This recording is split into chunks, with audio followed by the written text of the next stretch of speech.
Century.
Century.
Century.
Century.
Century.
Century.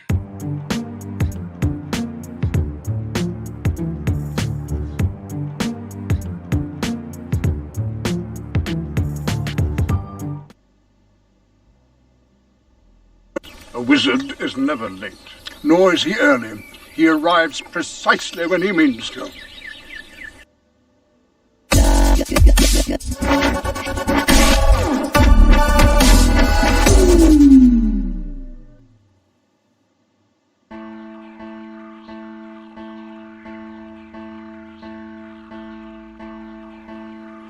Well, hello, shitheads! I'm so glad you're here. And let me just say, Hannibal and Monty will be with you in just a bit. So, it's really important that you like, share, and subscribe to this channel. Also, look out for plunger points. And if you really like them, cast a couple dollars their way, because this shit ain't cheap. I'm just saying. Enjoy, and thank you for being here.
I do not believe in putting real effort in. The only two people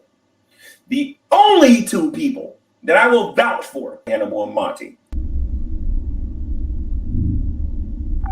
Bridge to Captain Picard. Go ahead. We've just received word from the fleet. They've engaged the Borg. Mr. Data, put Starfleet frequency 1486 on audio. Aye, sir. Stan is not a great Eminem song. No, I did not say Stan is not a great Eminem song. What did you say? What happens when a masked producer and a headphone-wearing comic book artist get together to talk music shit, comic book shit, and political shit on the internet? Monty. Hannibal the beat animal. Hannibal and Monty shit show. Holy shit. My name gets to be in the title this time. Hannibal and Monty shit show. Why's my name second? What kind of shit is this? Hannibal and Monty shit show. Let's talk some shit. Get your shit together. Get it all together and put it in a backpack. All your shit. So it's together. And if you gotta take it somewhere, you know? Take it to the shit store and sell it. Or put it in a shit museum. I don't care what you do. You just gotta get it together. Get your shit together. Yeah, I'm just saying it doesn't matter how close the ingredients are, they're two different things. That's all I'm trying to tell you. Well, it definitely matters how close the ingredients are, because if the ingredients are close enough, I think it's comparable. But they end up taking completely different forms, like totally different. You can't do the same shit with them. You can absolutely do the same thing. Well, you can still eat the shit. So what are we talking about? You know what? Save it for later. Save it for the show. Okay. Save it for the show. As soon as we're live, we're gonna have this shit up. We're gonna have this shit up. Open face counts as a sandwich. And we are live! Are we live, Monty? We are live as fuck! That's what I like to hear. Welcome to Hannibal and Monty Shit Show. I am Hannibal, the beat animal. And I am Monty. And this is episode 131. Maybe an episode about... I like getting hit with hot dogs. It don't bother me none. Or...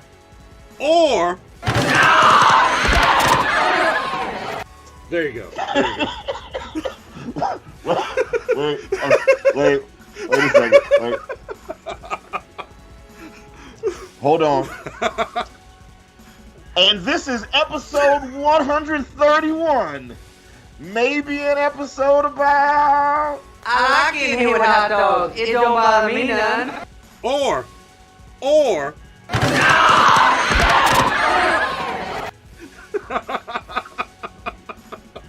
There you go. You know what? I was going to give you some shit over the title, but you know what? You're good. You see? You're good to go. See, there was a debate. Debate. And look, I'll let y'all know, everybody in the audience, the title was almost Ask Me About My Wiener. But that second title just seemed so much funnier to me. So okay. I got you. Yeah. So, you know, that's what I did. And for those of you, I haven't found the chat yet. I don't know who's saying what. I'm trying to get my shit together over here. I didn't listen to the intro. If y'all want to follow us, if there's anybody new in the chat, check out our link tree, which is right here. Oh, yes. Zoe wasn't ready. I put her on the spot. There it is. With this, I'll point the wrong way. There we go. Yeah. While this man makes sandwiches in front of us. He's making conventional sandwiches. Yes. He's making sandwiches. You can go to our link tree for all things Hannibal and Monty. Okay, it's got like our Instagram, personal Instagram pages, personal Facebook pages, personal Twitter pages. It's got our Patreon. It's got our how to become a YouTube. Join us as a member. What's up, Apollos Harris? I see you. American Nightmare. What's going on? She Geeks, Darth Dukes. We see you guys. Crash. What's going on? So look. The link tree, where's it at? This way? Right there. Bam. Yeah, it's we'll right take there, you to right all there. things Hannibal and Monty. So, click on the link tree for access to everything. So whatever your preference is, whether it be, a full bun, like two separate pieces of bread, or if it's, like a split face piece of bread, it doesn't matter. Okay?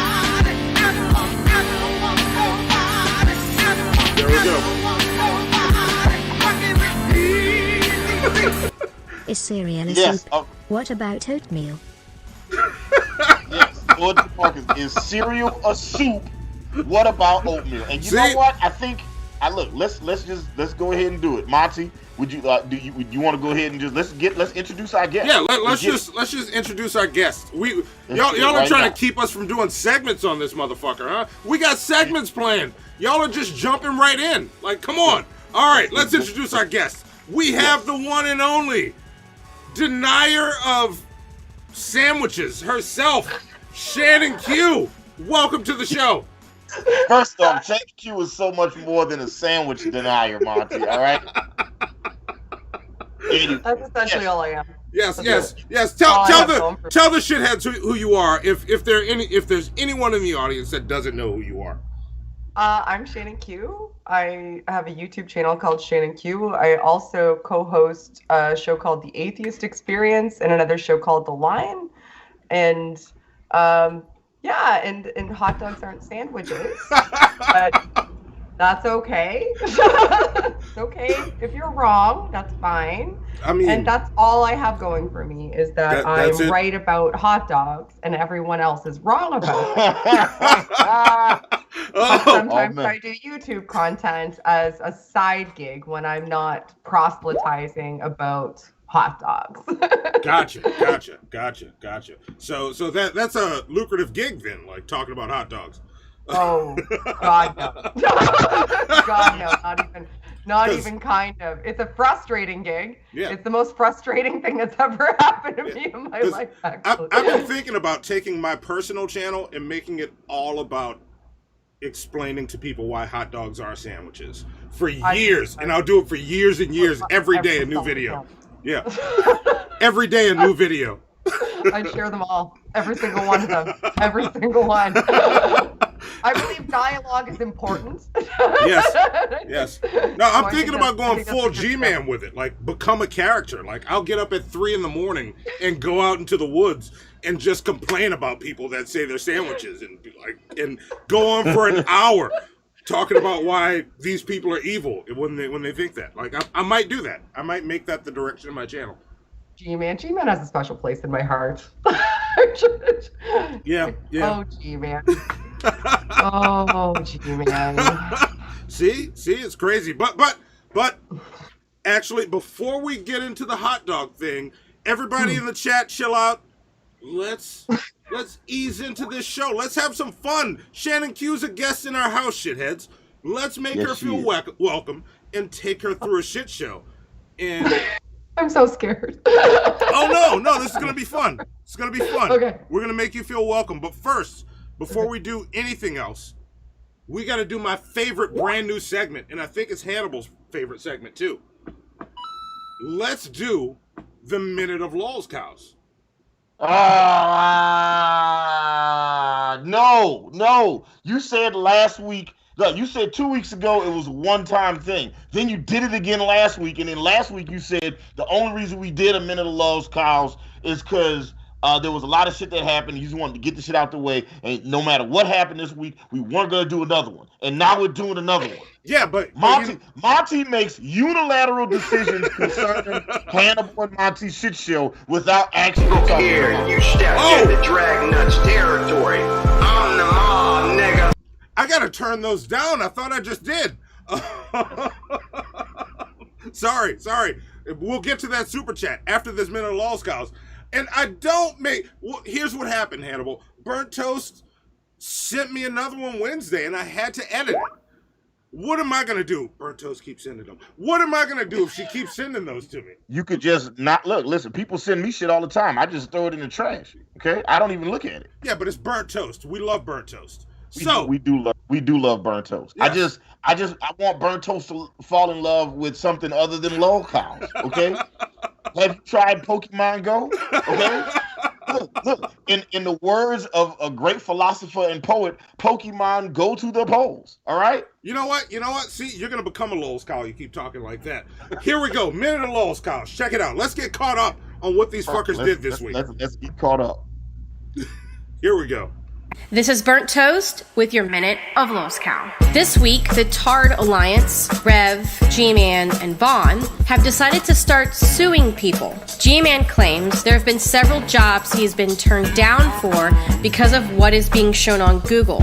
It couldn't be because he threatened to kill trans people on The Drunken Peasants, and it couldn't be that he's defending racists, and it definitely isn't because he keeps slandering people on his YouTube channel.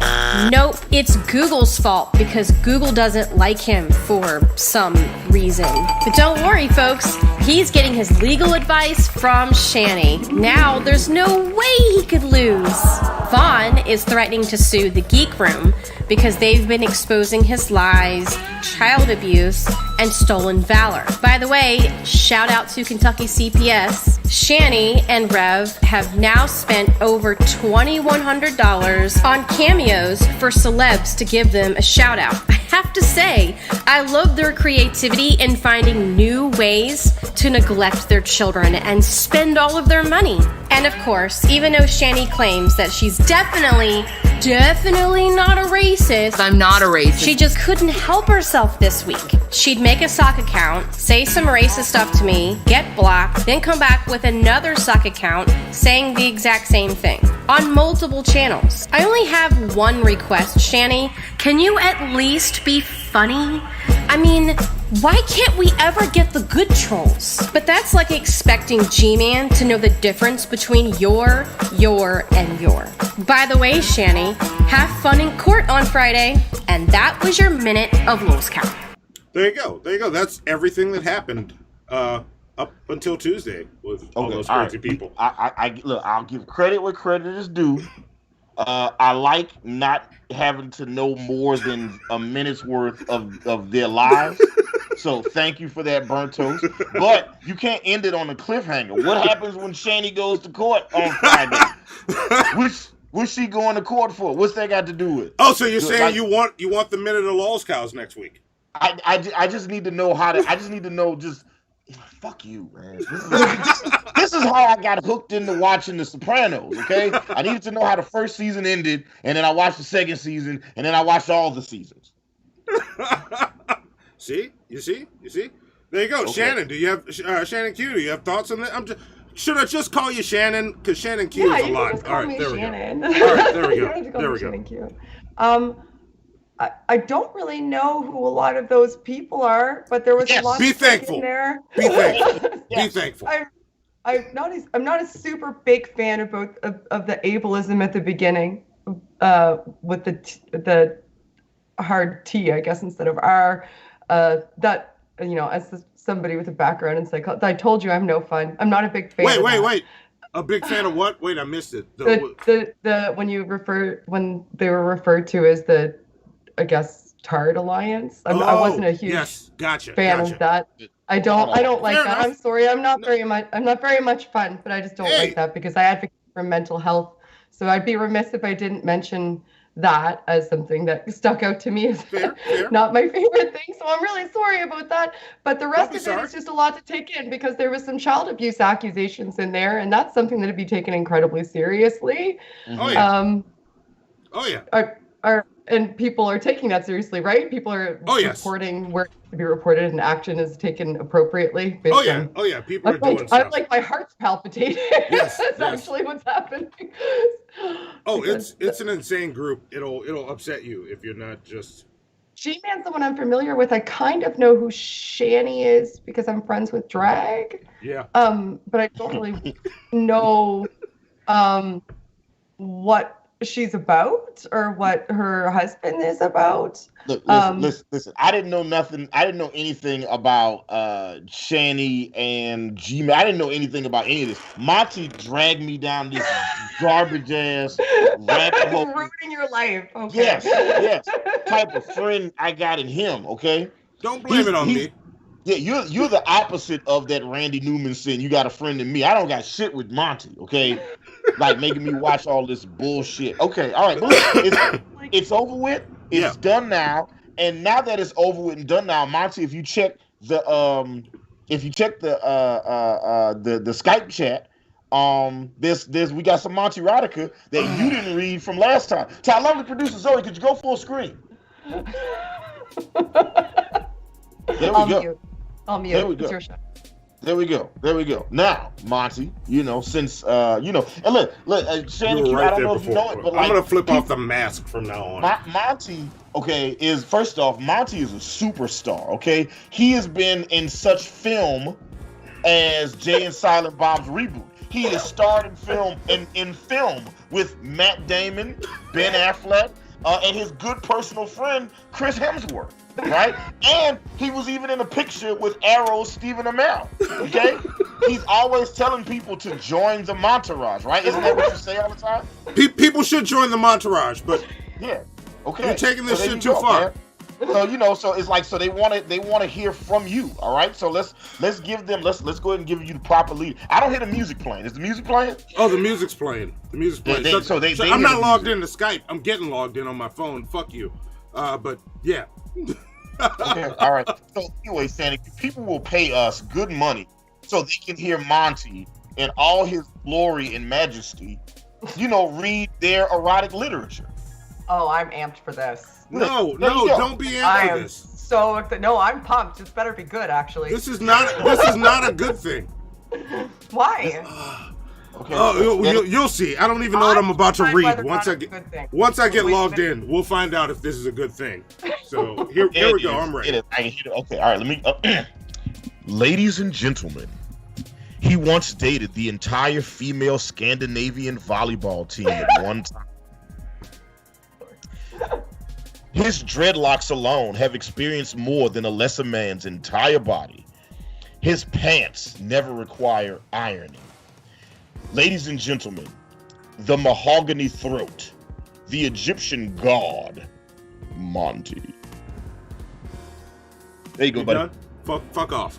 All right. I got you. Who are these from? One of them was Hypothesis, I know, because he kept replying in chats to make sure I'm doing it. Hypothesis, this is for you. Fuck you too. I don't know who the other one's from. I just know that they're all yours. Look, make sure you lean into the mic and speak slowly. Okay. Hang on. Let me. They paid for this. Let me do it right. Fuck y'all. Hang on. I'm gonna refill. And just for y'all, I'm gonna take a sip and I'm gonna Monty, calm the fuck down. Fuck you, Hannibal. Monty, calm the fuck down. Listen. The pumpkin spice panty dropper needs to get right. Do what you do, brother. All right, here we go. You stop too, Shannon Q. Don't encourage him. I absolutely refuse. All right, here we go. Fuck y'all. Monty entered the office, gazing across the room. There was an odious stench that he couldn't put his finger on. Hey there, chocolate bar. Shanny said seductively. Fuck you. Monty identified the smell. Boiled crabs. Shanny had been stewing in her own juices, waiting for him all day. Fuck you! Fuck you! All right, that one's done. Stop breaking character, okay? You fucking up my vibe. What's your vibe? Chill out. This was your idea. Your idea to get people to send this shit. All right, here's the next one. I don't know who this one's from, but you paid for it. Here you go. She slightly opened her legs as to beckon him closely, and the smell of Alaskan king crab grew even stronger. Is this... Monty's mouth began to water, but his penis couldn't rise to the challenge due to decay flesh odor. What? How did that took a dark turn quickly. All right, that's it. We're done. That's the end of it. It's the end of it. There we go. Monty Erotica's done. We are caught up with that shit. We're caught up with it. Wow, you guys have your own fan fiction. That's exciting. No, I don't have that. Okay, Monty. All I'm saying is it's get like. So first off, every good story, needs conflict. Okay, that's all it did. It gave us conflict. Now I need somebody to send in a $5 dono with the resolution to the story. I need to know how it is. No, we don't need to know how it is. Tell me what happens when Monty and Shanny, get the boiled crab smell out. What happens next? Stop! No. Does G-Man join? Does he cuck in the corner? What happens next? I don't want to know. I don't want to know. Stop. Use your imagination and tell us what happens next. There we go. Sounds like you already used your imagination and told us what would happen next. Maybe you should write one. Look, I was. Sounds like you already had an idea where that should go. I used to be the general manager of a chain of adult video and novelty stores. So you got ideas. Yeah, I'm just trying to look. I don't think I'm going to write the erotic literature that's going to change the nation. I think I'm going to inspire the greatness in somebody else to write the next great erotic literature. Okay? Who is the Mark Twain of erotica? Okay? I know you're out there. No, they're not. But you know what? Let's wipe our minds of that bullshit. Let's talk about what's coming up next and get into this fucking shit. There we go. So, coming up next on the shit show, which is, shit show next. This is a busy week. I'm trying to make sure I don't skip something in between. DP, shit show, then Friday. Friday, we will be joined by Carnivorous Ape, and that's probably going to be a crazy show because crazy shit has been happening. And a lot of shit has happened this week that we haven't had a chance to get to, but we will get to it with Carnivorous Ape. Yes. So that'll be a fun show. And it'll be Carnivorous Ape's first time on Hannibal Monty Shit Show. Yes. So look, we got a lot of first. First episode with Shannon Q, first episode with Carnivorous Ape. Yes. And also, Shannon Q, you are now in the running to be Shit Show Guest of the Year. And you came in at the right time because you're close to the end of the year. So you'll be fresh in people's minds. Like, that is if we don't scare you off and you never want to come back again. So, Jeff Holiday won last year. So. Jeff Holiday won in controversial decision, in a controversial vote, but it was like he neck and neck with? It was him, Pimp Monk, Ben Pye, Young Bill Fridge, a couple of our regulars, Ace Wonder was in there, E Green was in there. So, we had some people, but Jeff Holiday, reign supreme. He got his golden turd award. He got his golden plunger. Yes, so he's good to go. Yes. So you will get a golden turd award, and I haven't shipped Jeff's yet. Jeff's is sitting right there because COVID, and I'm afraid of the post office. I'm sorry, I am. But I will ship it to him. I have it here. He'll get it. So if you win, you get a nice golden turd award. And the next time I have Jeff on, we can both have them up in the background. Look, she's talking like she's won already. There you go. No, she's already strategically figuring out. You pair up with the previous shit show guest of the year, and then the two of them can hold their plunges together. This has never happened in the history of Hannibal and Monty Shit Show. Yes. There you go. So you should probably vote for me so that we can set a precedent so that there's a bar for people to try to reach. Is all I'm saying. Aries 106 says Shannon Q is the guest of the decade. All right. Damn, Aries. All right. Already getting votes. All right. Now wait, is that 2020 to 2030 or 2019, 2010 to 2020? Yeah. How does this work? Is this the end of this decade or is this the beginning of the next decade? Yeah, I don't know. We'll have to figure that out. But this is the trap we always fall into. Let's go to the next thing. And I need to teach Streambot to keep spamming our other channel because we moved the Ultimate Comic Book Movie List from this channel to its own channel where we're going to talk about nothing but all that nerdy shit because not everybody here wants the nerdy shit and we see the live views. Oh, you do? You're in the you're in the comic book movies and shit like that? Are you kidding? Holy shit. All right. Well, we need to get you. We need to get you as a guest. Yes. Well, we need to get you as a guest over there to talk about comic book movies because we are attempting to watch every comic book movie ever made and rank them. Oh, so, where do you have it number one now? I'm going to ruin your entire show. What's at number one right now for you? Right now, the #1 movie on our list, as voted on by us and our guests, is Spider-Man Into the Spider-Verse. Yeah, but that's a good one. Yeah, we haven't seen everything yet. Like we're slowly chipping away at it. Yeah, there's still a lot of stuff that we haven't watched yet. Like we still haven't watched the large chunk of the Marvel Cinematic Universe. Yes. There's a lot. We haven't watched any of the live action Batman movies yet, and I'm expecting Monty to. Yeah, we've seen them. We've seen them. We haven't added them to the list yet because our rule is you have to watch them within 30 days in order to grade them.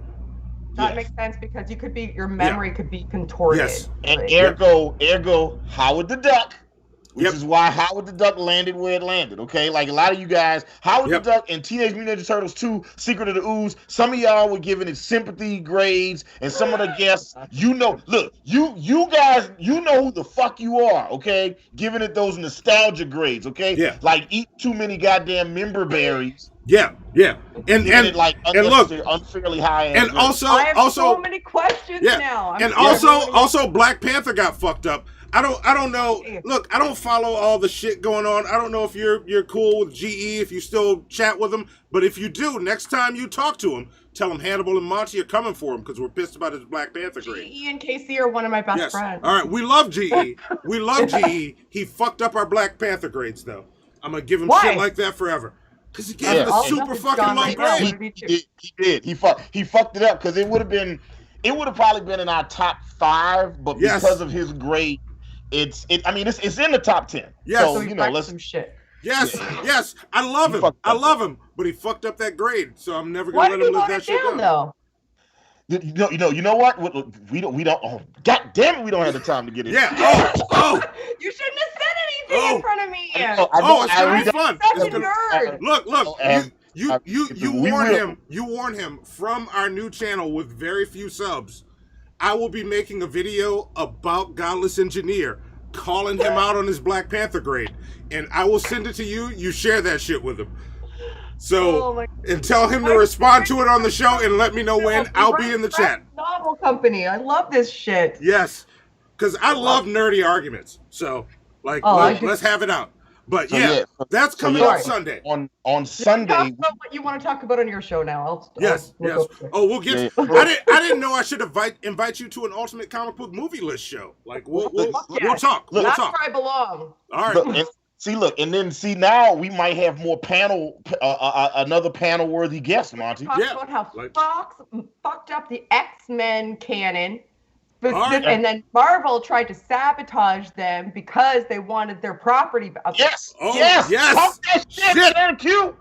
That's what I'm talking about. God damn it! You made me. I pulled my headphones out. I just went and saw New Mutants in the theater, and the whole time I was watching it, I was like, man, I would love to see what this movie would have been if Fox and Disney wouldn't have just fucked this Gave up on it and kicked it the fuck out. Like it could have been something. The movie comes on and they show the opening Marvel wipe. It comes on and it says, "Hey, in conjunction with Marvel or related to, but not directly related to Marvel." Like it has some weird ass thing that spreads on the beginning. They was like Disney wanted you to be like, hey. This not our fault, really. That's what they did. Yeah, right. And like what Fox did to Rogue from Jump, like Rogue's my favorite X-Man, and the way the cast, like the way they portrayed Rogue from Jump, I'm gonna shut up now. I'll just take over your goddamn show. Talking about comic books and sci-fi. We will be in touch. Like I'm already inviting you on that shit. This is already going awesome places. But that's coming Sunday, and it will not be. The Ultimate Comic Book Movie shows will be earlier in the day. So, grab some lunch, sit down and watch us talk shit. A couple quick things about that real fast. Ultimate Comic Book Movie List episode will be Sunday on the new channel. I will be spamming the link throughout the night in the chat. Yeah. So go subscribe to the channel right now. You will get 100 plunger points if you subscribe to the channel right now. So go subscribe to the channel and check out the fantastic art that I did. Monty thinks that he's the only artist. I'm gonna fix that art by Sunday. I do good art. Don't you change don't touch my shit. man. Okay? You had your opportunity and you blew it. Okay, so we will be talking about Netflix's The Old Guard, starring Charlize Theron, Monty's second favorite white woman. We'll also be talking about the DC animated movies, Superman, Man of Tomorrow, and what's the Deathstroke movie, Monty? Dragons and something. The Deathstroke movie is actually pretty fucking fun. I just watched that one. So we'll be talking about those 3 movies. So watch them, tune in. We're gonna have some fun. So all right. Yeah. So that's that's Friday is Carnivorous 8. Sunday we have the Ultimate Comic Book Movie List episode. Yes, and then on September 23rd, Monty, we have Sophane and Fat Pat from Poisoning the Well. Yeah, it's gonna be a fun show. Right. I can't wait. It'll be their first time on the show. This is gonna be. It's gonna be a fun year on the Golden Turds. So they are a mess. I give up now because there's no way that I can beat those two. I've watched them a bunch, and a lot of our fans have said we should get them on, and I was like, you know what, fuck it. So I invited them, and I was like, yeah.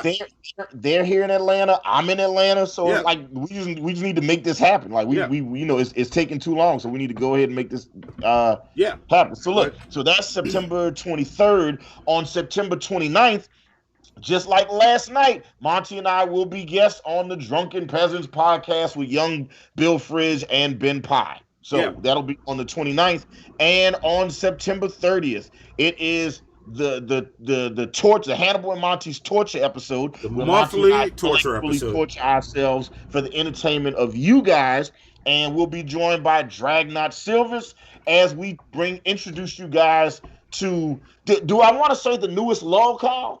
I don't know if he counts as a lol cow, but this dude, and I don't want to say too much because maybe 1 or 2 of you have run across him. But I know the majority of you haven't because his subs aren't that high. But oh my God, this guy needs to be talked about. I don't want to tell y'all who he is yet because we want to introduce you guys to him on our show. But I'll say this: I showed him to my roommates today. Yeah, and we had an hour-long argument. Yeah.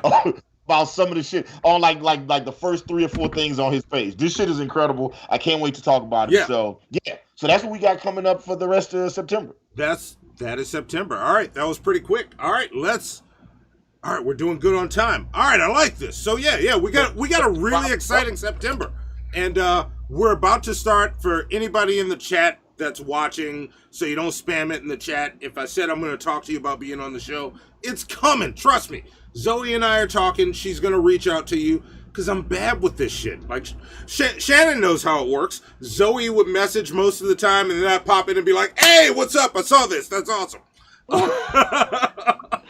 That's an accurate depiction, yeah. Yeah, because I don't have time. I go, Zoe, hey, I want this person on the show. I've been wanting to. I never have time to follow up. But your name is on the list, and she knows how to get in touch. And just so you don't think anything crazy, I see all the correspondence. So there you go. I have to put that in there because my daughter's my daughter. That's fair. Yeah. Totally fair. So yeah, but she'll be in touch. That being said, now we can really get into this shit. And let's talk about or maybe not the most prominent thing in the thumbnail, but one of the things from the thumbnail. Let's go into Have You Heard This Shit? Yes, let's go into Have You Heard This Shit? There we go. All right, I have my mic muted. There we go.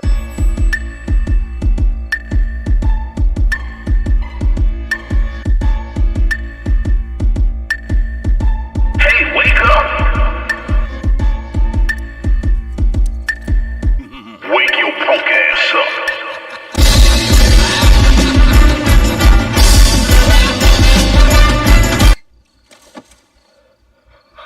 Who are you? Have you heard this shit?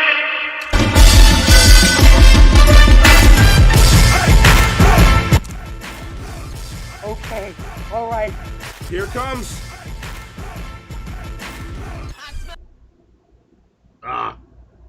We never get into what he smells. Nope, we don't know. Also, what's up, Jared Genesis? I see you hanging out in our chat. Is that actually Jared Genesis? Hey, first off, I got questions for you if that's Jared Genesis. The avatar looks like him, and it says Jared Genesis. Why would somebody pretend to be somebody they're not on the internet? I don't even understand why. Why would anybody do that? You know, why would they? What do they have to gain from pretending to be Jared Genesis? Yeah, like trolls aren't a thing. Like, why would anybody troll anybody? like Shannon, you've never dealt with a troll before, have you? Like, that's so weird. Never. I don't even know what you're talking about. Let me just bring up my DMs and scroll. So look, this is a real question, okay? Was Rumpelstiltskin a troll? I don't think so. Was he a troll? Wait. Let's think about this. He might you're derailing us. This is why our shows. This is why we run out of time. I was trying to figure out like if because I was gonna say then he would be the most famous troll, right? Yeah. Like he might have been because he was kind of trolling. John Myers played in The Hobbit has to be the most famous troll. Okay. You got a point. But people might not know him by name. People definitely know Rumpelstiltskin, which is also a horrible name. He was like, hey, I kidnapped your kid, but I'll give him back. All you gotta do is guess my name. You never told me your name, nigga. I don't know you. Okay? You just some guy out here that's turning hay into gold. All right? Yeah, that is super trollish. Gold guy. We didn't even realize that back in the day. But does it explicit? Now I gotta Google some shit. Jesus, you guys are ruining my night. He was definitely a troll. Krendar says he was a troll. Who's Your Buddy says Rumpelstiltskin was an imp. Lilith Draco says yes, he was a troll. American Nightmare says I am not a troll. American Nightmare, you are a troll. Fuck you, American Nightmare. Oh, you're the troll. Yes. You're the troll. Yeah. All right, there you go. All right. Ymir was the most famous troll in Norse mythology. Look him up. Well, if I got to look him up, I don't have to look up Rumpelstiltskin. Yeah, you don't have to look up the most famous troll. You just know. Yeah, I had to do that. Your argument is simply flawed, okay? I love you, bro. I can't wait to have you on the show. All right, here we go. On today's edition of Have You Heard This Shit, we will be... So, typically when we do Have You Heard This Shit, we will either talk about what's the number one album in the country as rated by, ranked by the Billboard Hot 100. I mean, the Billboard top albums in the country. But the top album in the country is Taylor Swift's album, Sad and Lonely During COVID or whatever the fuck it was called. I don't know. But we listened to that album already. We already talked about it. So we decided to go the opposite direction and listen to the number 200 album on the top 200 albums in the country. And lo and behold, the album that was the number 200 album in the country this week was Metallica's Black Album. Now, if you've been living under a rock and you don't know who Metallica is, I got you. Don't even worry about it. Metallica is an American heavy metal band, okay? The band was formed in 1981, holy shit, in Los Angeles by vocalist/guitarist James Hetfield and drummer Lolz Ulrich, and has been based in San Francisco for most of their career. The band's fast tempos, instrumentals, and aggressive musicianship made them one of the founding big four bands of thrash metal, alongside Megadeth, who's awesome, Anthrax, who's awesome, and Slayer. As a sidebar, I've seen all those bands live except for Metallica. All right. Yeah, which is... kind of pisses me off because I did on my bucket list of acts to see. Okay, so that's who Metallica is, and I'm not gonna get into like their sales and just all the things about Metallica that makes Metallica. Fucked up Napster. Oh yeah, the Napster war. You get into all that shit, right? We won't get into like the monumental chaos that infuriated metal fans everywhere. In Saint Anger, the album. So we'll just skip past all that. All right, so we're here to talk about Metallica's fifth album, the Black Album. Came out August 12th, 1991 through Elektra Records. It was recorded in an 8-month span at One-on-One Recording Studios in LA. The recording of the album was troubled, however, and during production, the band frequently came into conflict with their new producer, Bob Rock. The album marked the change in the band's sound from thrash metal from the previous 4 albums to a slower, heavier one rooted in heavy metal. Look, this album received widespread critical acclaim, became the band's best-selling album, debuted at #1 in 10 countries, spent 4 consecutive weeks at the top of the Billboard Top 200. It's one of the best-selling albums of all time. The album sold the album had sold 16 million. It went 16 times platinum in 2012. Okay, so I don't even know what it is now. It's ranked at it's ranked at number 255 on Rolling Stone's 500 greatest albums of all time. There's so much that you could say about the Black Album. You know, just looking at the grades, AllMusic gave it 4.5 stars. Chicago Tribune gave it 4 out of 5 stars. Encyclopedia of Pop Music gave it 4 out of 5 stars. Rolling Stone gave it 4 out of 5 stars. It's just everybody, like, this is one of the biggest albums to ever come out. And like, just for context, just so you guys know, the album sold like 16 million copies in the United States. It sold 1 million in the UK. It sold 2 million in Germany. It sold 1 million in Canada. It's 12 times platinum in Australia. Okay? This album is huge. If you've never heard Metallica Black Album, you need to go check out this album. You know what I'm saying? If you're a fan of music, some people don't like, sounds rhythmically playing in their headset. All right? It's not for everybody. Some people like silent. Yeah. You know what I'm saying? So, that being said, Monty, and this is going to be a bit asinine, but Monty, as an artist, as a graphic designer, as an artist, as a creator of content, of artistic content, what do you think of the album cover for the Black Album?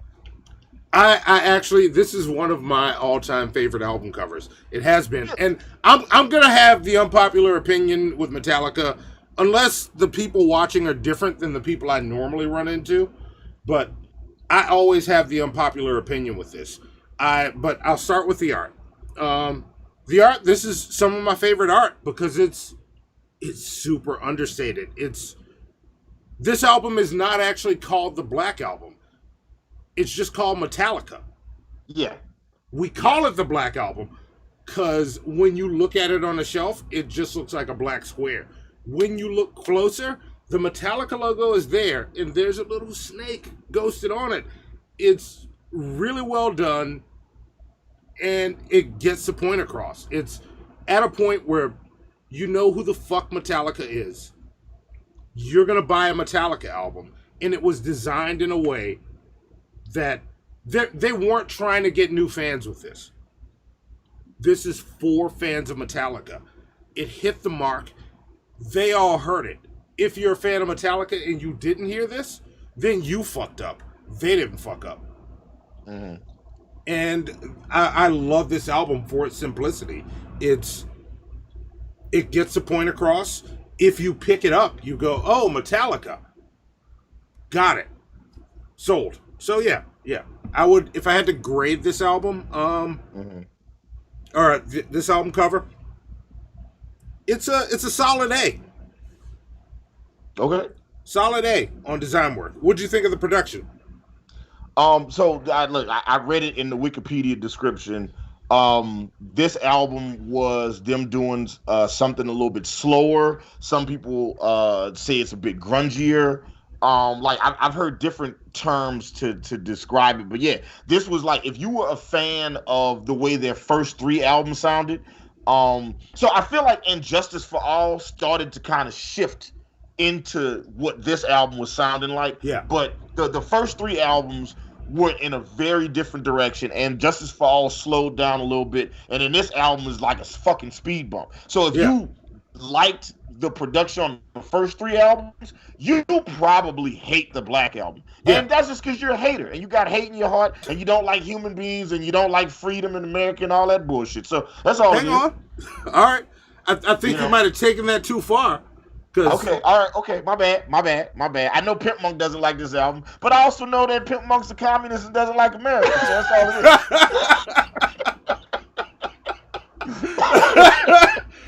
it is. Shannon Q.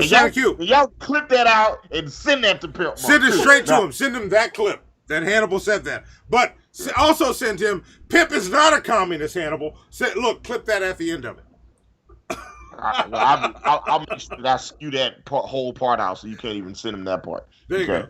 Just make sure Pimp knows that Hannibal and Monty feel like he's a communist because he hates his. Anyway, that being said, let's talk about this. All right, like we keep this simple. Shannon Q, Monty. Anybody got any standouts on the Black Album and any songs that you heard on this project? You know, Shannon Q, chime in. Tell us what you, as a Canadian, what do you think of the Canadian? Black? Yeah. Everybody knows that our music taste is distinctly different. It's very important. Yeah. That it be qualified before I speak that I am in fact a Canadian and this is Canadian music taste. Yes. Is that the album that had Enter Sandman? Yes. Yeah. It did have Enter Sandman. Yeah. All but right. I think that it's an album that is something that's kind of like seminal to the only thing that keeps making me take pause is you said they started the band in 1981 and I was like, I was born in 1981. Damn. Yeah, look, I'm not on myself, but when I heard that, I was like, wait, that was 81 they came out? God damn. Yeah. All right. 39 years ago. Yeah. That's insane. Jesus, that's crazy. Yep. And so in 1991 is when it came out, and it's still on the top 200. Why do you think it's on the top 200 again now? That's an interesting question. That is, right. it could be for a myriad of reasons. It could be that it could be that like they allowed it to be used in a popular ad. No, there was a recent Metallica controversy. I don't know what it was, but I think that's what sparked the sales spiking all of a sudden with that. Because I wasn't surprised when I saw Metallica because I recently read about them in my newsfeed. And I skipped over it. Keep in mind, to be in the top 200 selling albums of the country, like, especially now. Hang on. Hypothesis, yes, we read your fucking Monty erotica earlier. Fuck you, Hypothesis. Fuck you. Yes, he read it. But if you want him to read it again. No. You, look, Hypothesis, there's a little dot. I can mute myself. How do we change the screen so that he can do that again? Shannon Q, stop it. Why do you hate me? All right. Tyler, producer Zoe, go for it. No. Yeah, no, we'll do it now. But he wasn't here before. Okay, I'll tell you what. Let's get through this album. All right, she was almost doing it. After that, you can read the Monty. I won't forget. All right, let's finish this album. So, yes. And with this album, I'm jumping in because I'm trying to erase people's minds. Shannon, you were talking and I interrupted. But yeah. I'm fine. Yeah. I'm a big Metallica fan. We were getting your Canadian opinion. I like Enter Sandman, and I also like is it called Turn the Page, or am I just taking a... Turn the Page was later, not on this album. Yeah, no, I'm just saying, like, those are the two Metallica songs that if you asked me, name Metallica song, those would be the ones that I would be able to bring up, because I'm not I like Metallica, but I wasn't ever into them enough that I would buy their album. All right, fair enough. Well, if you had to buy one, this is probably the one. Yeah. Some people might say Reload, some people might say Master of Puppets, some people might say And Justice for All, And Justice for All is a fantastic album. Yeah, but look, I see it in the chat right now. Neil, the 604 Atheist, is the person that I'm going to be talking to that I argued with all the time. And I know I'm supposed to get back in touch with you. I was supposed to get on one of your shows, and it slipped my mind. I should have told Zoe. I'm sorry. But yeah, Hannibal, continue. Sorry. Oh, nothing. Go ahead. All right. But no, my thing is, he just said Metallica was good up to Justice for All. Mm-hmm. And my thing is, because I have a lot of friends that love Metallica, and I would get into this argument all the time. They would tell me that I don't like Metallica. What I like is Metallica. Because and I'm like, well, if I like Metallica is awesome. Because And Justice for All is probably my favorite Metallica album. The Black Album is my second favorite. So why do people tell you? I never understood. Well, it's interesting to try to understand. Why would somebody say that? Like, bands change. You don't want them to constantly put out the exact same album over and over and over again. So why are people upset that they're putting out a different genre of music? Is it because they got popular and they see them as selling out, or they augmented a little bit? There's a bit of a psychology to it. Actually, it might be more of a psychosis. I don't know anything about psychology. Oh yeah, you're talking to the person, like. Yeah. So, like, tell me about psychology. No, as a musician who's been doing music for 20 some years, I actually talked to Prince's manager earlier today. So it's been a good fucking day today. You know what I'm saying? Matter of fact, he called my phone twice since we've been on the show, and I didn't answer the phone. So. Damn, you get to say you dodged a call from Prince's manager? I told Prince's manager we had to do the shit show tonight. All right, we have dozens of people watching right now. Okay, I gotta take care of our audience. Yeah. All right, but anyway. Yeah, tell me about what typically happens. That's interesting. Yeah, people get to, like, when it comes to music, and I don't know why it's music. Like people don't do this with any other form of art. Very rarely do it with any other form of art. They don't do it with television or film. They don't do it with literature. They don't do it with dances. They don't do it with the type of art that Monty makes. But for some reason, when it comes to music, people will lock themselves into a specific time period. When they become, and for lack of a better way to frame this, when they become musically, when they reach musical maturity, sometime between 16 and 21, or 16 to 25, whatever they fall in love with in that time period becomes what they listen to. And then at a certain age, things start to sound different, and then everything that sounds different, they rage against. It's like, I don't know why. Like, yes, Shannon, you have to raise your hand. No, I don't want to interrupt you. I want to wait for you to finish. All right, wait a minute. You knew that I had something to say. Hang on 1 second. I wanna step in right now. I don't mean to interrupt, but I do mean to interrupt for this statement. There's a rule here on the shit show. And I'm telling you this because it's not the rule in discussions you normally have. It's different. And we have welcomed you into our home. So if Hannibal's talking too much, because Hannibal talks a lot, interrupt. And our rule is, and same here, because when I get going, and he'll cut me right the fuck off. You get to do that too. If you are being polite, you're being rude in our house. Just cut in. Cut in. I'm gonna be so rude then, because I default to be. Cut in. I'm the most Canadian. Other Canadians are like, "Why are you so nice?" Yes. So cut in and take your space. Okay, shut up. I'm gonna talk now. Damn. She even cut me off politely. That's amazing.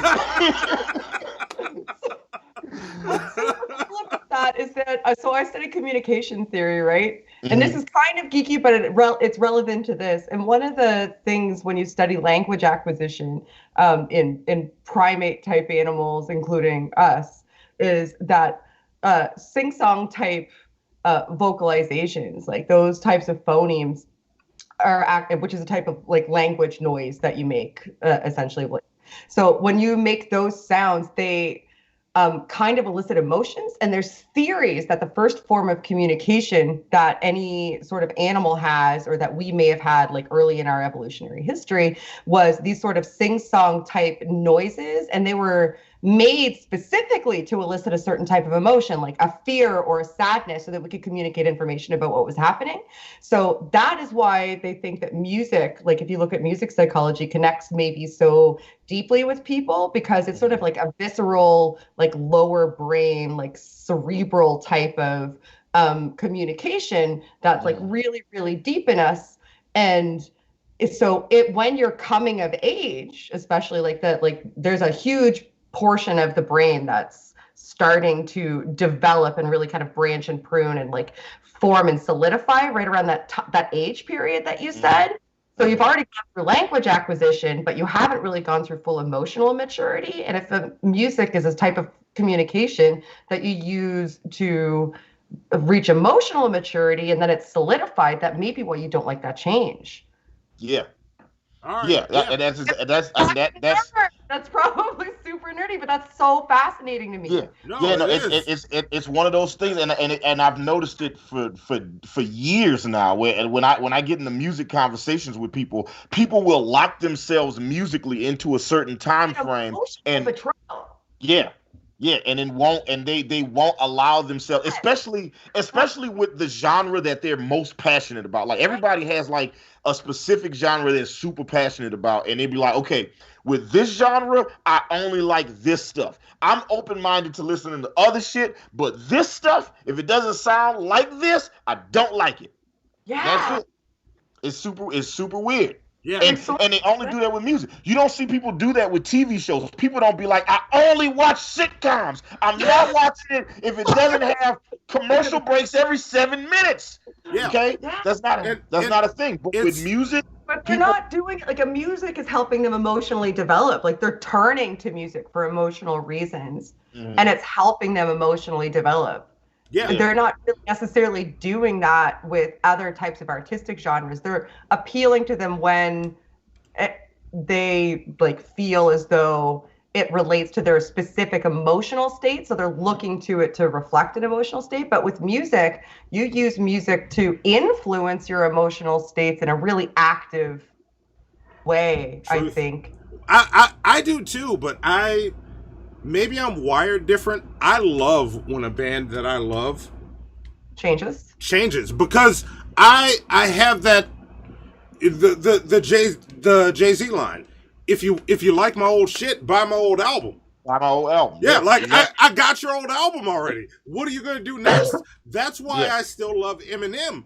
He keeps evolving and changing. I'm like, all right, let's see what he does next. Okay, that might not have worked as well for me, but I see what you tried. You're gonna do something different next time. Let's go. I like that. I like the change.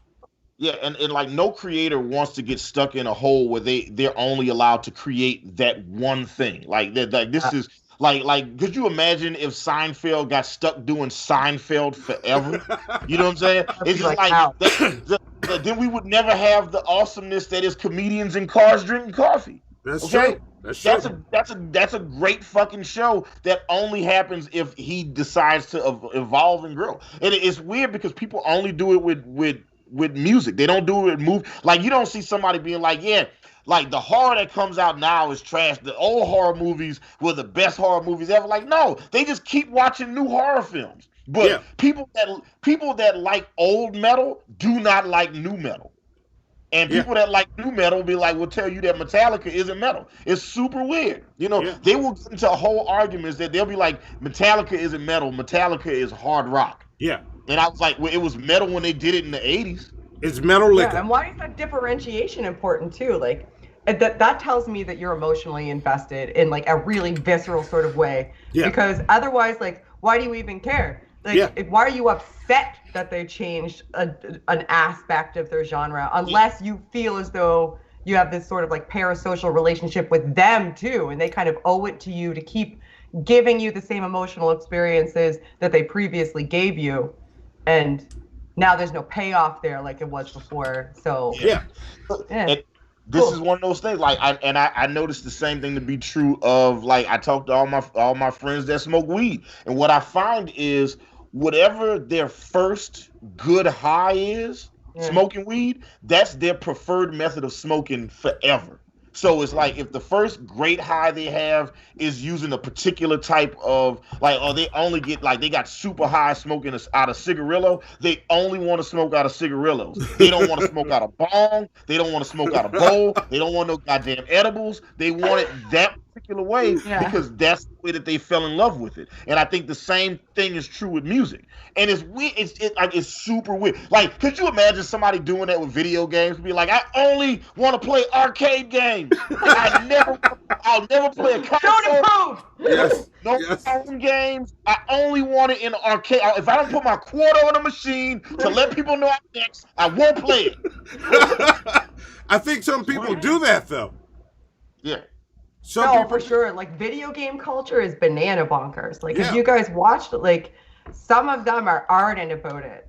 And I think it might be some of the same thing because, like, while they're emotionally developing, particularly during, like, young adolescence and teenage years, I think a lot of it has to do with what people use as coping mechanisms when they're introspective. Like, when they're young and they're, like, in their alone time processing everything that's happening to them and everything that's upsetting them, what they turn to as a way to escape that while they're processing, they develop a really strong emotional relationship to. And the more you need something like that as an adolescent, the more strong that relationship is, and the harder it is to see it change or deviate later. Yeah, yeah, and also I gotta reply to who is it?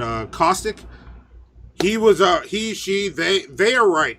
Modern Metallica is hard rock. Old Metallica is thrash metal. And that is what happened with Metallica. It's two different Metallicas. And Justice for All, they started going down a different path. It's undeniable. And it's fair if that happens. And I don't think any of us are saying that you need to accept the direction your favorite band decides to change to. If that's not the genre you're into, then it's fair for you to be like, fuck them. So look, as somebody who is who went to school as an English major, I get real and a music and a musician, right? I get real particular about how people classify music, and people that like to say that Metallica isn't metal, they're hard rock. You know, especially the music that they created back then, I disagree with. At the very least, you could call it throwback metal. Yeah. You could call it classical metal. You can call it whatever the fuck you want. But it was metal. It was metal then. Yeah, but the music they made back then is still metal. Yeah, you don't get to be, just because the genre has evolved, you don't get to, like, that would be like me saying that the first Model T car is not a car because the Tesla looks so much different from that. Like, you don't just, no, that's still a car. It's gross looking, but it's still a fucking car. You know what? You know what, Drag? Fuck you. Fuck you. This is all because I made fun of your shirt and I said that your mustache looked like a fucking shirt. No, I was about to say. Yeah, I made fun of it. I was one of the people making fun of his shirt, and I commented that his mustache looked like a caterpillar on his lip in that picture. Because it did, motherfucker. It did. And that shirt is terrible. The other shirt was good, though. The other shirt was good. What shirt? I can't process the idea that Drag owns a shirt. Yeah. I think that's bullshit. I think y'all are fucking full of shit. There's no way. No, Drag popped in and said Pikachu onesie, and that's it. No, Drag jumped in the chat and is like, "Oh, got a white woman? Somebody didn't tell Monty. Come on, Drag." Starting shit. Yeah, Monty has a thing for white women. I don't know what it is. And here's the thing: white women got a thing for Monty. So it's like if y'all saw our inbox, if y'all saw the shit show inbox and saw all the it is messages. Like some of y'all, I gotta be honest, okay? Don't forward that to the shit show inbox. Make sure you send it all to Stickman. That's STIKKMANN. Okay? Stop. Make sure you send those titty pictures, okay, to him. All right? Stop. I am not trying to wake up in the morning and check our inbox and see a clitty cat, okay? That is not what I signed up for, okay? Anyway, that went way past where I wanted. I was fucking with Dragnut's shirt, and you took it all the way over there. Look, listen. Shannon Q, okay. Joey, can you go to the neighbor's house and get the topic for me and bring it back? Okay. Let me look. Shannon Q, let me tell you. Eggshell, mother of pearl, stucco. It doesn't matter. If you white, Monty. So there you go. Anyway, I didn't realize that we fell into those classifications. I gotta go back to white person skin tone school. Yes. How offended are you now? Tell Hannibal. Like just let him have it. Let him have it. I'm not. No. Goddamn! Whose side are you on, Shannon Q? Whose side are you on? I'm so mad. Whose side are you on? So mad. If anything, I tease Monty because I'm jealous. Okay, I want to be like you. Okay, I too would like to be an Egyptian god with a mahogany throat. Okay, Soon, one day. Anyway, you know what? I think we need to move past Metallica so we can move on to the next part of this show. Let's get to the next part. I found something for check this shit out that I don't normally find.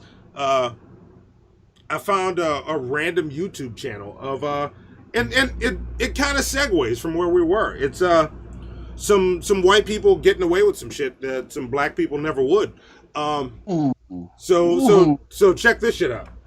Okay. Here we go.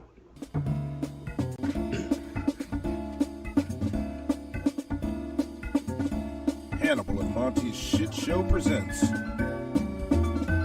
Check that shit out. What is that? I didn't know they made them like that. I don't even understand what I'm seeing. Remember that shit I gave you last week, nigga? It's nothing, nigga. It's nothing. It's nothing, nigga. Nigga, it's nothing. This shit right here, nigga. This shit right here, nigga. Right here, this shit, nigga. This shit here, nigga. Check this shit out. Name is Chris, I pull the gun like, nigga.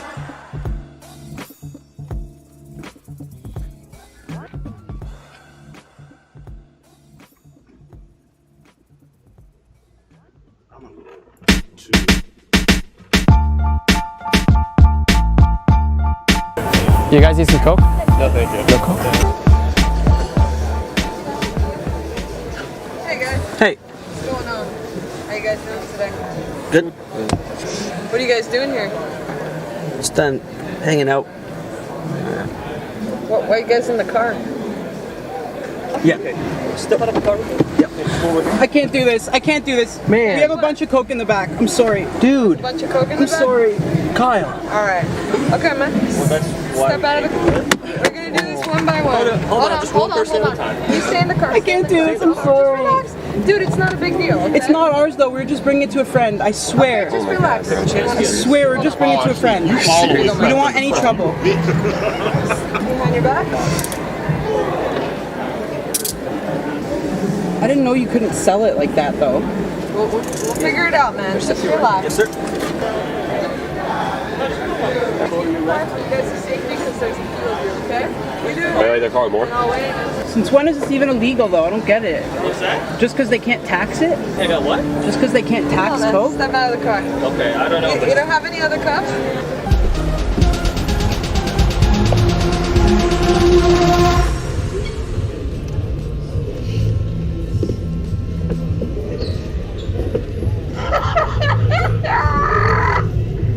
Oh man. Oh, is this the part where they get beat up? No, watch. Well, at least this is jumping out of it. At least this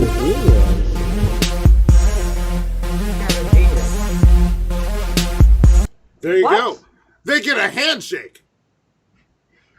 Wow. Okay. All right. So they. I don't think that's funny. That's fucked up. It is, Okay. isn't it? All right. Isn't it? So they. Oh, Look. okay. Look, Shannon, we laugh because why cry? Yeah. Fucked up. So all right. So they told the cops that they had Coke in the car and they had Coca-Cola, and they just got a handshake. That's amazing. They didn't get purpose. They didn't get shot or nothing. That's amazing. To make a fucking TikTok or YouTube video or whatever the fuck. Yes. Yeah. Okay. So they planned to prank police officers. Yes. Continue. Yeah. Continue. Okay. Keep it going. All right. Yeah. All right. Yeah. I would listen. I wish. So Monty, they're I wish wasting resources. The police officers have so many other places that they could be or fucking should be. Mm-hmm. Somebody could literally be waiting for fucking help. Yeah. Right now. Wow. Literally be waiting for fucking help. Some woman could be getting the shit beat out of her. Somebody could have just been fucking shot. Somebody could have just been robbed. Any fucking thing that literally actually is fucking happening. Yep. Yeah. And they're like, you know what'll be funny? This will probably get a bunch of views. We'll trick some police officers into thinking that we've got cocaine when it's really coke to prank them because we know nothing's going to happen to us if we do that. Yep. We know nothing really is gonna. We don't have any fucking consequences. There'll be no goddamn consequence if we do that. We're just gonna make some money putting this on YouTube. Yeah. Yes. Yeah. Could you imagine? Could you imagine that kind of entitlement? Yes. Listen, if Monty and I did that right now, that would be the last episode. This would be the last episode of the shit show y'all ever see. Yeah, y'all wouldn't see us again. Like the next thing you would see. Arrested for wasting police time. Or no, we would have gotten shot. What are you talking about? Like y'all would see the news clip. Fucking real. Yeah. Why aren't they in jail? Why aren't they in jail for wasting police? If you call 911 and it's a false call, you can technically be charged. But you purposefully trick police officers and you get a handshake and they say that you're a genius? Yes. Yeah, and you saw that. That cop said these guys are genius. And look, I gotta tell you, this is a group of YouTubers that I just found. They have some ridiculous number of subs. They're called Nelk or the Nelk Boys. The Nelk Boys. Yes. Oh yeah. Look, listen. Oh man, can we Zoe, go to Fair File. Yeah, we need. So it's okay. This is perfect. This is fucking perfect. Because I was going to talk about the Nelk Boys. So now, okay, Zoe, go to Fair File. Let's do Fair File right now. Here, you stepped into drag nuts territory. I'm the mob, nigga. Wait, who is that? That's from Who's Your Buddy? What did it say? I need to pull up Streamlabs here. My system's all fucked up. Yeah, we all go into Fair File, and then I'm gonna read these. Right. We got a couple of these we need to read real fast. All right, hit Fair File. Let's go. Mm-hmm. Yes. How big are your balls? Okay, Mr. Rashid. Are they ready for the truth? Yes, they're ready for it. Just love it. Okay, what's good, and how do they hurt us? Because they love Phil. We don't need to give any time to them mess, do we? We're talking about deliverance. See, I'm talking, so many people out there are captives. And I'm talking about homosexual lifestyle. I was delivered from something like that. I was a prostitute for over 30 years. I sold my body on the street corners. See, I can talk about that sin. Hallelujah. Because see, I was wrapped up, tied up, tangled up. And I loved what I was doing. Hallelujah. God came and purged me. Hallelujah. God made me get it the old-fashioned way. You just turn your soul unto me and I'll use you. But now I can shake for Jesus. All under the anointing of the Holy Ghost. Bless you. Suck my cock. God bless you. Has the Imperial Magistrate reached a verdict? I have.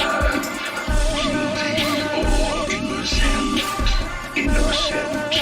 Feed him to the Sharkticons.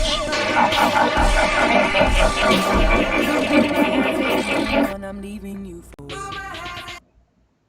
Yes. Fair or motherfucking foul. So if this is your first time watching Hannibal and Monty Shit Show, first off, welcome. We're happy to have you guys. We are joined by first-time Shit Show guests, and it's going very well, I must say. Shannon Q is in the building. Yes. So, yes. Now, if this is your first time watching Hannibal and Monty Shit Show, this is how Fair File works. Okay, let's do this. The way Fair File works, every day I, Hannibal the Beat Animal, do a deep dive on the news. I find all of these stories.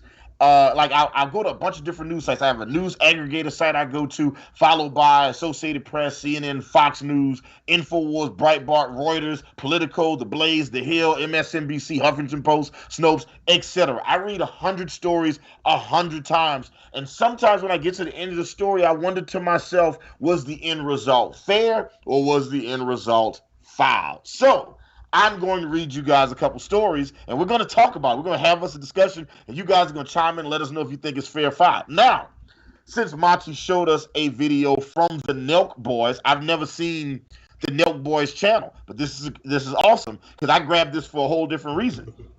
I found this story that happens to be about the Nelk Boys. So this story comes from where's this story from? Yahoo Life. There we go. This is from Yahoo Life's daily newsletter, right? Okay, here we go. A trio of influencers. I love that term, by the way. It's so superfluous. It means absolutely nothing. I love it. A trio of influencers from Toronto, known as the Nelk Boys. That's right. They're from Canadian fuckers. Yes. We don't blame you. Not all Canadians. Not all Canadians. Yeah. It's not our fault.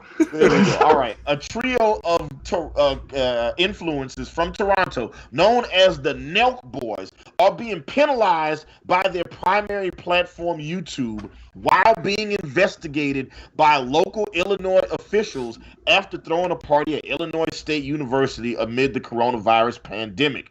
Kyle Ford. Okay, I'm going to fuck their names up, all right? And if they ever watch this video, you know, then I apologize for fucking your name up. I tried, okay? There's way too many vowels back to back in your names. It shit looks weird. So, Kyle Ford Gerard Forgeard, Kyle F, okay, Jesse Sebastiani, and Steve D. Leonidas. Okay, Kyle F, Jesse S, and Steve D are the masterminds behind the prank videos that appear weekly on their YouTube channel that has 5.6 million subscribers. Some of their recent videos include underage girl prank on TikTok, drinking fake beer while driving by cops. But their latest stunt is what's making the headlines after the group made their way to ISU to host a party with hundreds of maskless attendees. Now YouTube says they are temporarily barred from making money on their platform. Now, sorry. That's what did it? Yes, that was the thing. That was look. YouTube was like tricking cops, fine. Underage girl TikTok, whatever, fine. You have a party and people don't have masks on. That's our line? Look, listen. Okay, you got to draw a line somewhere, and YouTube shows I draw lines different places than YouTube does, but that's okay. That's all right. Yeah. So look, now, to our lovely producer Zoe, can you pull up the Fair File video? It's labeled Fair File 01 Nelk Boys. Get enough booze for this. Am I allowed to go get more booze? Yes. And come back? Yes. You can do whatever you need to. Go get some booze. Yeah. If you want to get some booze, we'll read the super chats that came in. Read the super chats. I'm going to get a drink. Yeah. Go grab a drink. Yes. Look, make yourself at home. I'm mad now. Yeah. That's fucked up. Don't be mad. Look, I told you. Make yourself at home. Make yourself at home here. Have fun. Reaction to that shit. Man, see it. Absolutely appropriate fucking reaction to this. Yeah, I didn't mean it that way. Like, be mad if you're mad. But don't tell me how to feel. You're not my dad. Right. Fucking guest. Hey, look, if she'd have been a black girl from New Orleans, she'd have been, you ain't my daddy. All right. So let's read these super chat. The first one came from Who's Your Buddy, who says, hey, Shannon, wow. She said, Shannon thinks people get shot before the police show up. She's sounding awfully white right now. Look at you. Who's your buddy? I'm perturbed at your comment. I'm not perturbed, really. Let's see. Hypothesis says, people also seem to hate evolution with video game storylines, I noticed. Yeah, people definitely don't like the cutscenes, you know. Yeah. People don't like having to sit through the cutscenes. Yeah.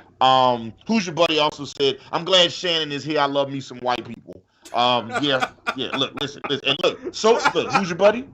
So does Monty. All right. So does Monty. Matter of fact, I posted a picture of Monty earlier today, earlier this week, with Monty hanging out with some of his friends on our Instagram page. I'm gonna show you guys the picture so you can see. Give me some more water. Y'all see that? That's Monty. That's the Monty prize right there. Hannibal's the biggest person on the screen, so that shit gets to be huge on screen. look at Monty fans. Okay, you see that? Look, don't they just look like they credit good as fuck? All right, just saying. Anyway, no judgment. I'm trying to be like you. Lord Jamarcus asked if cereal is a soup. What about oatmeal? I read that one earlier, but I'm going to read it again anyway because I think it's a poignant point that we will get to in a second. Oatmeal is more of a soup than cereal is. And Who's Your Buddy? Who's Your Buddy? Penultimate says, got early stuff tomorrow to do. Have some love and have a good show. Thank you very much. Ben. Thank you, Ben. Lord Jamarcus, Who's Your Buddy? Hypothesis. And thank you, Inquisitive Quandary, for becoming a subscriber. We appreciate that. Thank you. I love IQ. All right. So look, For everybody, if you haven't already subbed to our channel, go ahead and sub to our channel. If you haven't subbed to Shannon Q's channel, go ahead and sub to Shannon Q. Everybody who's it's trash. Her link is in the description. My channel's awful. Don't do it. It's just trash. No, follow Shannon Q. She's awesome. Like follow her on Instagram, follow her on Twitter. Subscribe to the channel. Everybody subscribe to Shannon Q's channel is getting 50 plunger points tonight. Okay? Yeah. Do that shit. And I'll say this about Shannon Q's channel. Like, follow her, interact with her. She'll actually reply to you as long as you're not being a creep bag. You know? I'm very active on Twitter. Yeah. I interact with lots of people on Twitter. For sure. Yeah. Everybody who subs is gonna get 50 plunger points. So go ahead. I'll start keeping track. Shannon will let us know all the subs and new followers. Oh yeah. And also, we didn't tell you this earlier. The currency we use on our show is plunger points. If you saw anything in the past, you can give them out. You got 500 plunger points you can give out. Just hand them to people. Like, they'll love you.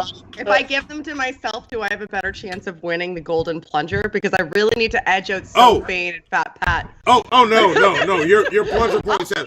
Look, I'll fucking cheat. They decide your fate when it comes to the golden turns. Oh, is there anybody whose vote counts for more? I'll give it to them. No. I don't think anybody's vote counts for. No, nobody's vote counts for more. You only get one. It's just like voting for American Idol. It's not. You can't even say that because you can vote as many times as you want for that too. Yeah. I didn't think about it. Okay, so here we go. Now we talked about the Nelk Boys a second ago. YouTube decided to demonetize their channel. Yes. Now to our lovely producer Zoe, can you play the video of the Nelk Boys? And just to revisit, their latest stunt is what's making headlines after the group made their way to Illinois State University to host a party with hundreds of maskless attendees, and now YouTube is temporarily barring them from making money on YouTube. Now, to our lovely producer Zoe, can you play the video? This is from the Nelk Boys Twitter page. All right, here we go.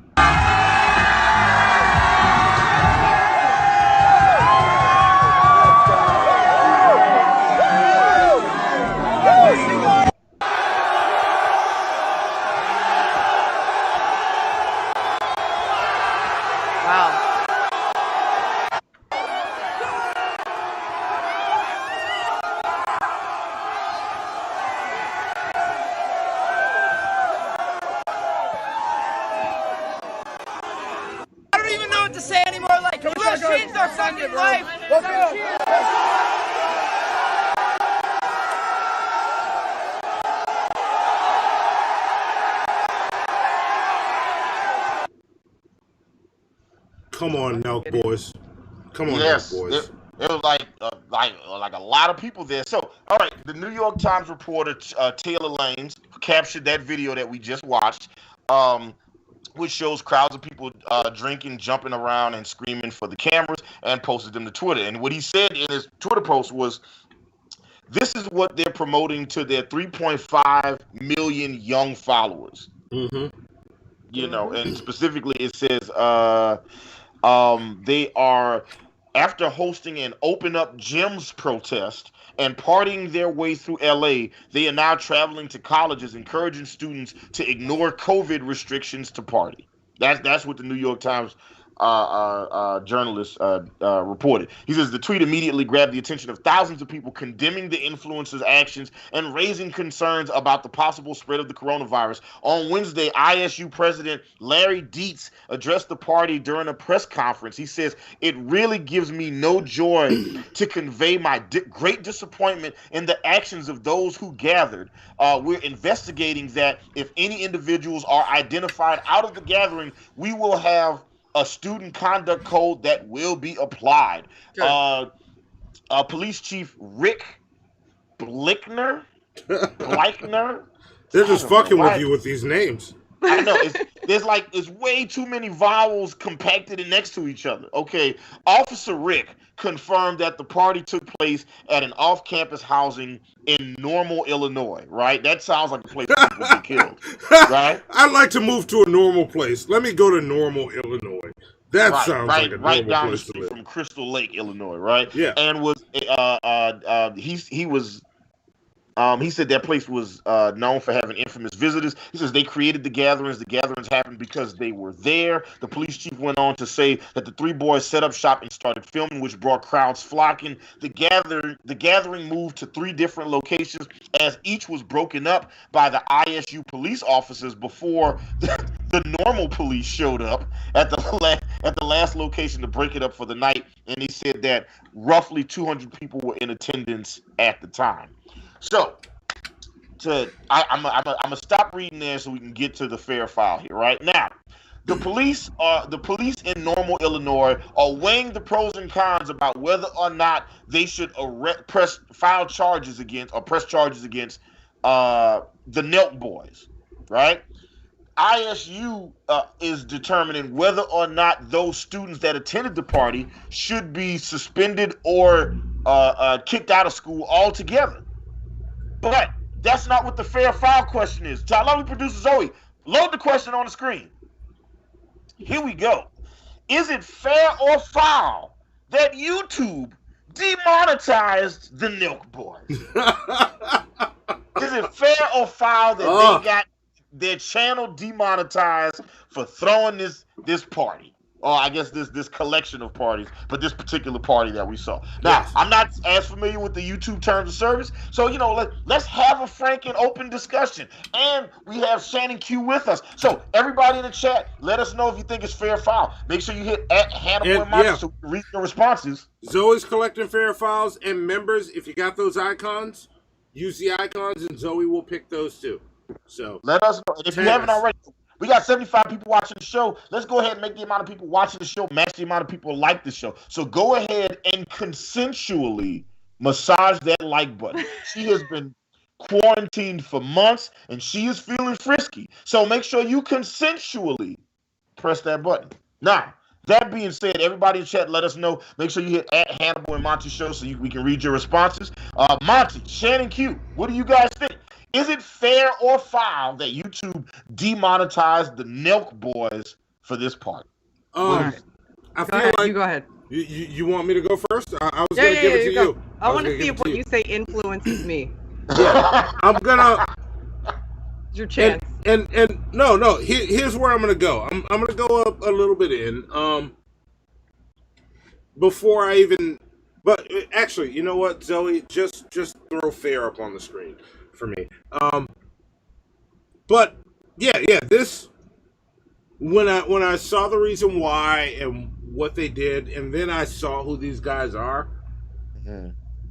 I side with fair, especially now with all this COVID shit, like, and all the other shit these guys do. But that's besides the point.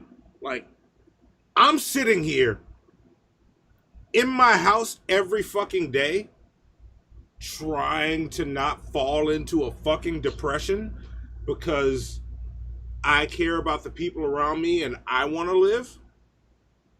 And fuckers like this get to go out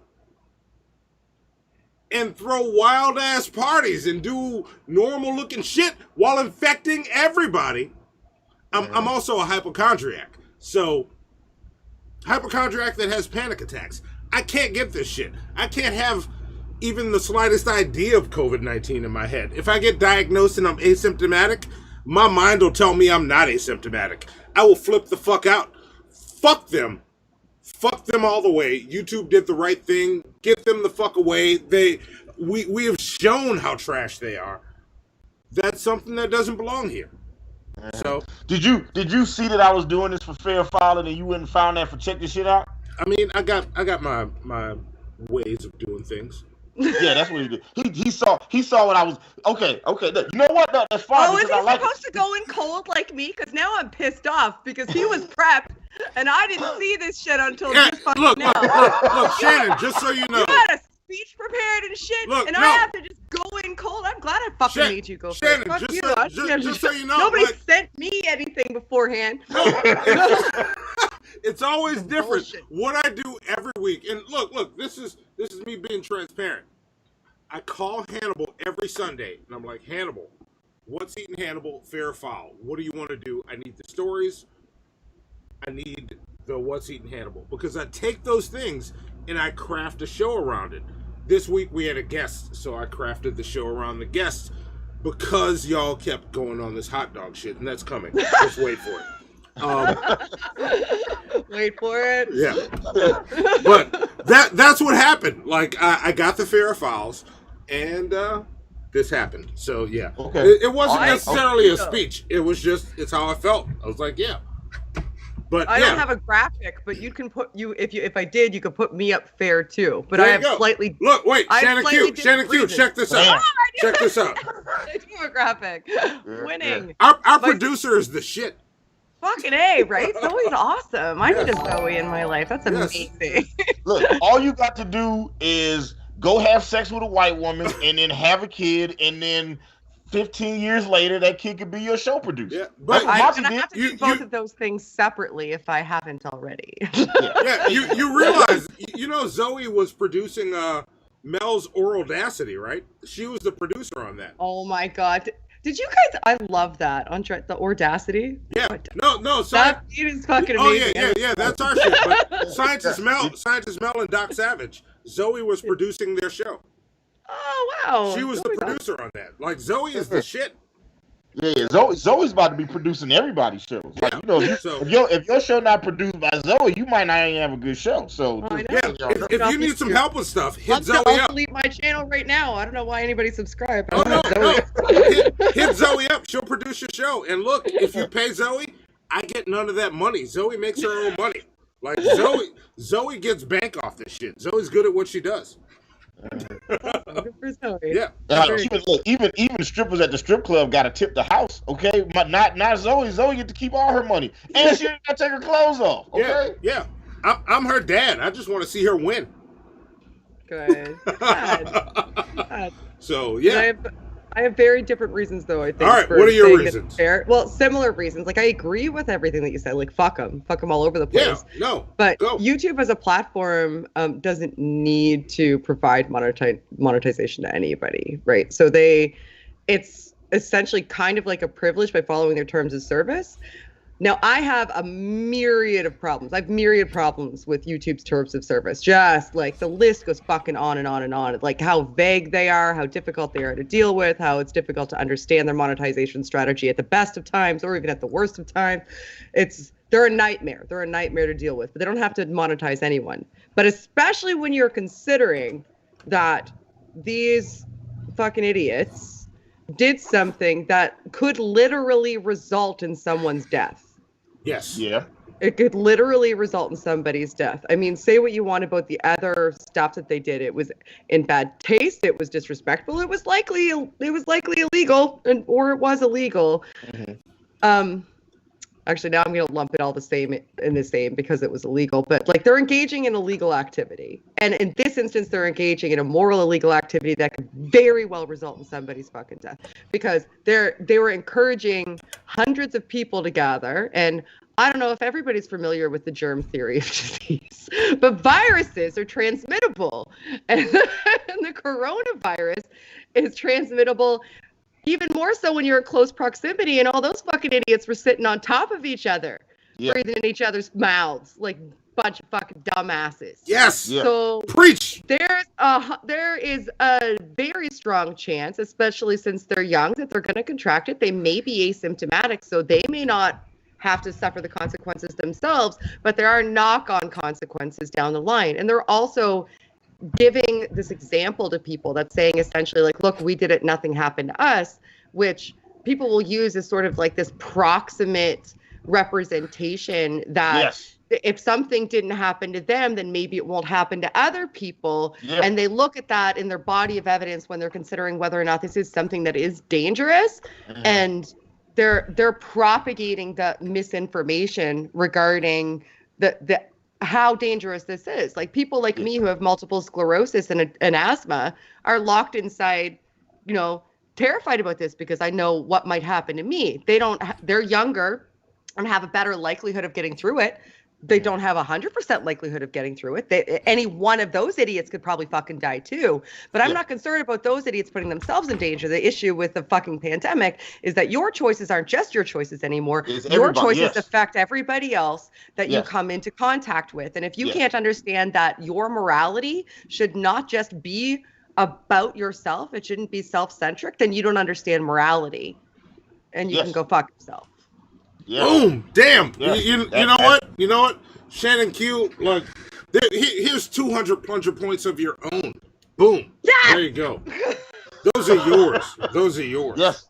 Look. Listen, I couldn't have said it any better myself. This is the whole. I always use the dog metaphor. I always use this dog example for people. It's like when you go by somebody's house and they be like, "Oh, my dog is super nice. You know, he's super cool. You should go pet him." And then the dog is growling at you and shit like that. And it's like, man, that dog looks mean as fuck. And they'd be like, "Oh, he's so sweet. He's this and that." And then you get closer to the dog. He's showing his teeth. He's fucking growling. His fucking slob, his drool is dripping on the fucking floor. And he's ready to tear your black ass in two. Right?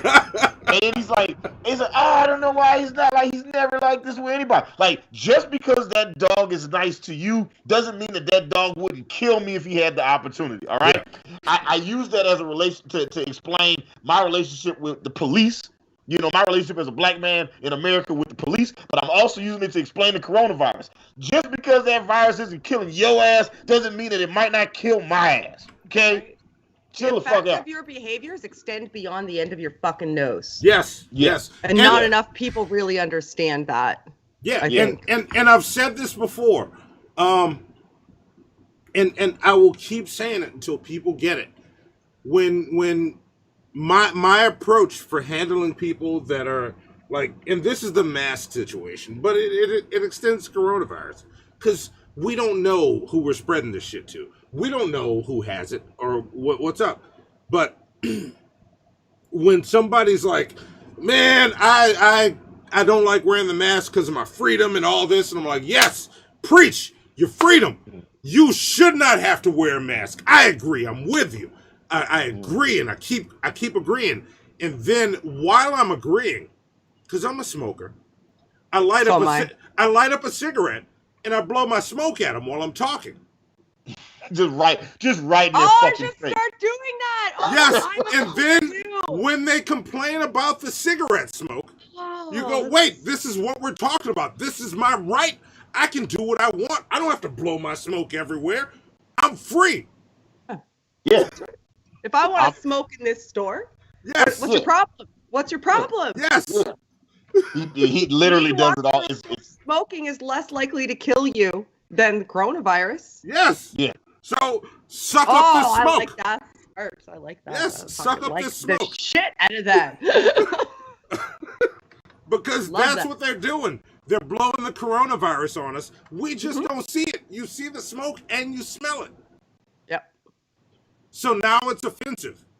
If it's invisible, it doesn't exist, though. Yeah, exactly. And if it doesn't affect you directly, then it's not real. Yeah. And if somebody says that you should consider it real, then that just means that they're attempting to impeach your freedoms and control you because Bill Gates wants to inject a chip into your arm through a vaccine, and 5G is trying to control our brain. Exactly. And if you don't understand that, I don't know what your fucking problem is. Yeah. Oh yes. Man, I've had so many. You guys don't even know what's going on. Why am I here? Shannon Q's killing it on the shit show tonight. Oh my god! All right. We gotta get. I got you. Let's take it to the chat. Because we gotta get to the other stuff. I didn't think we dwell so much on stuff, but this is a good show. I'm enjoying this. All right. Yeah. Okay. All right. So let's take it to the show. First thing first. John Weiss says it is foul that YouTube demonetized the Nelk Boys. He says all of YouTube's policies are foul and their demonetization should be fought, even for fucktards like this. Okay, John Weiss took it in an interesting direction, and I'm gonna add to this in a second.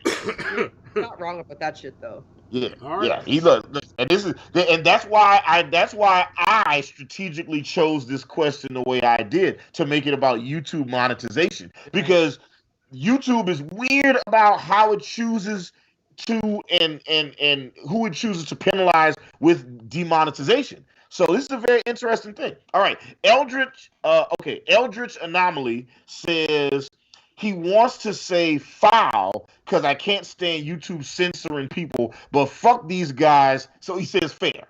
They're not censored though. It doesn't sound like. It sounds like they still have their channel. They just don't get money. Yeah. Well, okay, and let me. I'm gonna read this. So they still have their platform. I'm gonna read this now because I was gonna read this at the end, but I'm gonna read this now. So because I wanted to know why YouTube demonetized the Nelk Boys. So this comes from BuzzFeed News. But for anybody in the chat that's like, oh, you got this from BuzzFeed, so this has been verified on multiple credible sites. So I'm just using the BuzzFeed source for now. Okay. But you can read this on 10 other sites that all say the exact same thing. Right. Almost verbatim. YouTube is temporarily demonetized.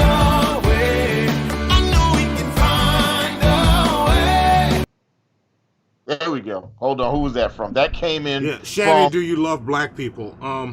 Yeah, do you, Shannon? All right. Shanny.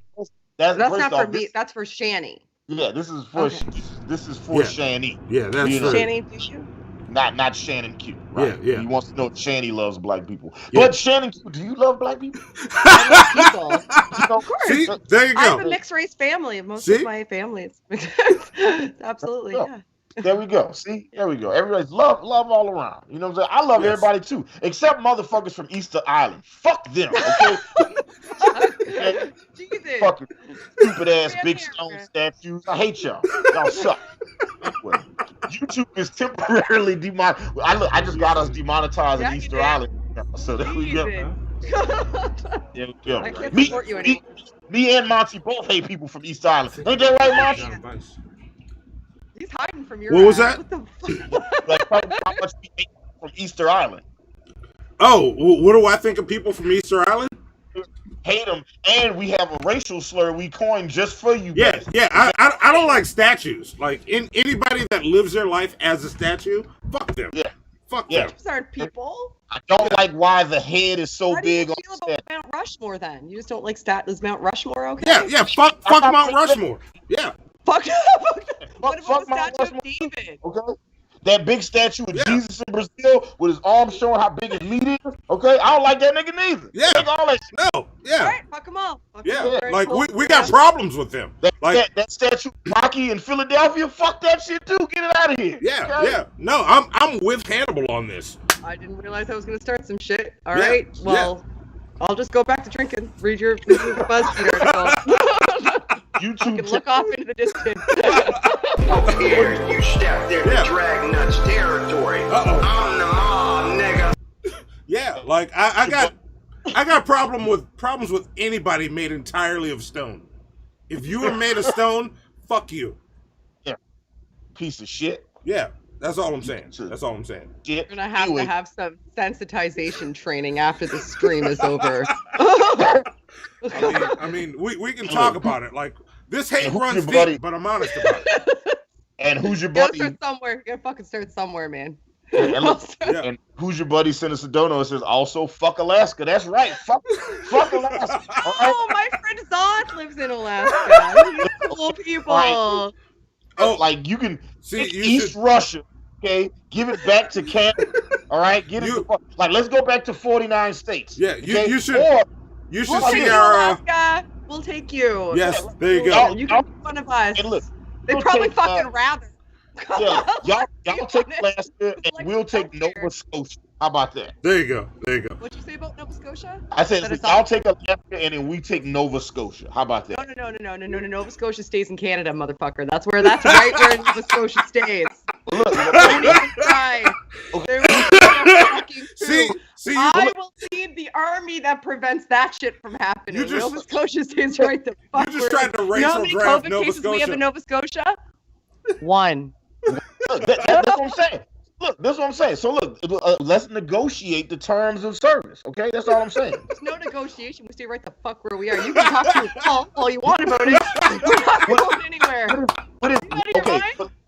Nova Scotians become Americans, and then Alaskans just get to, just stay there. Okay, get to keep locking people up for smoking weed. You know what I'm saying?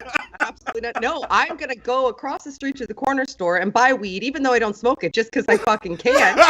And then I'm gonna just wander around talking to people because I can do that here because we all isolated.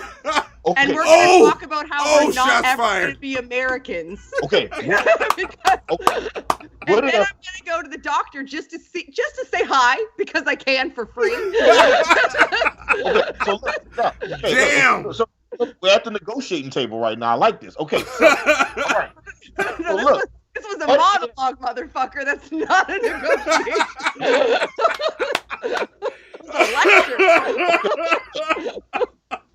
We take so first off, if Nova Scotia becomes America, then you don't have to claim Justin Bieber on your side anymore.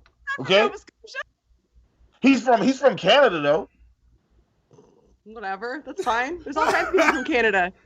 So you are you legit? Are you fucking legitimately trying to be like, you don't have to have some sort of tangential affiliation with Justin Bieber if you give up your legal weed, your health care, and your competent government? Yeah, like I'm gonna be like, okay. Well, if no one's ever put it to me like that before, where do I sign up? I like this. I like. You see, we're at the negotiating table. I like better. So look, you can keep your weed legal, and what if we make Nova Scotia the capital of America? Okay. I don't think you can win this one, Hannibal. No. Listen.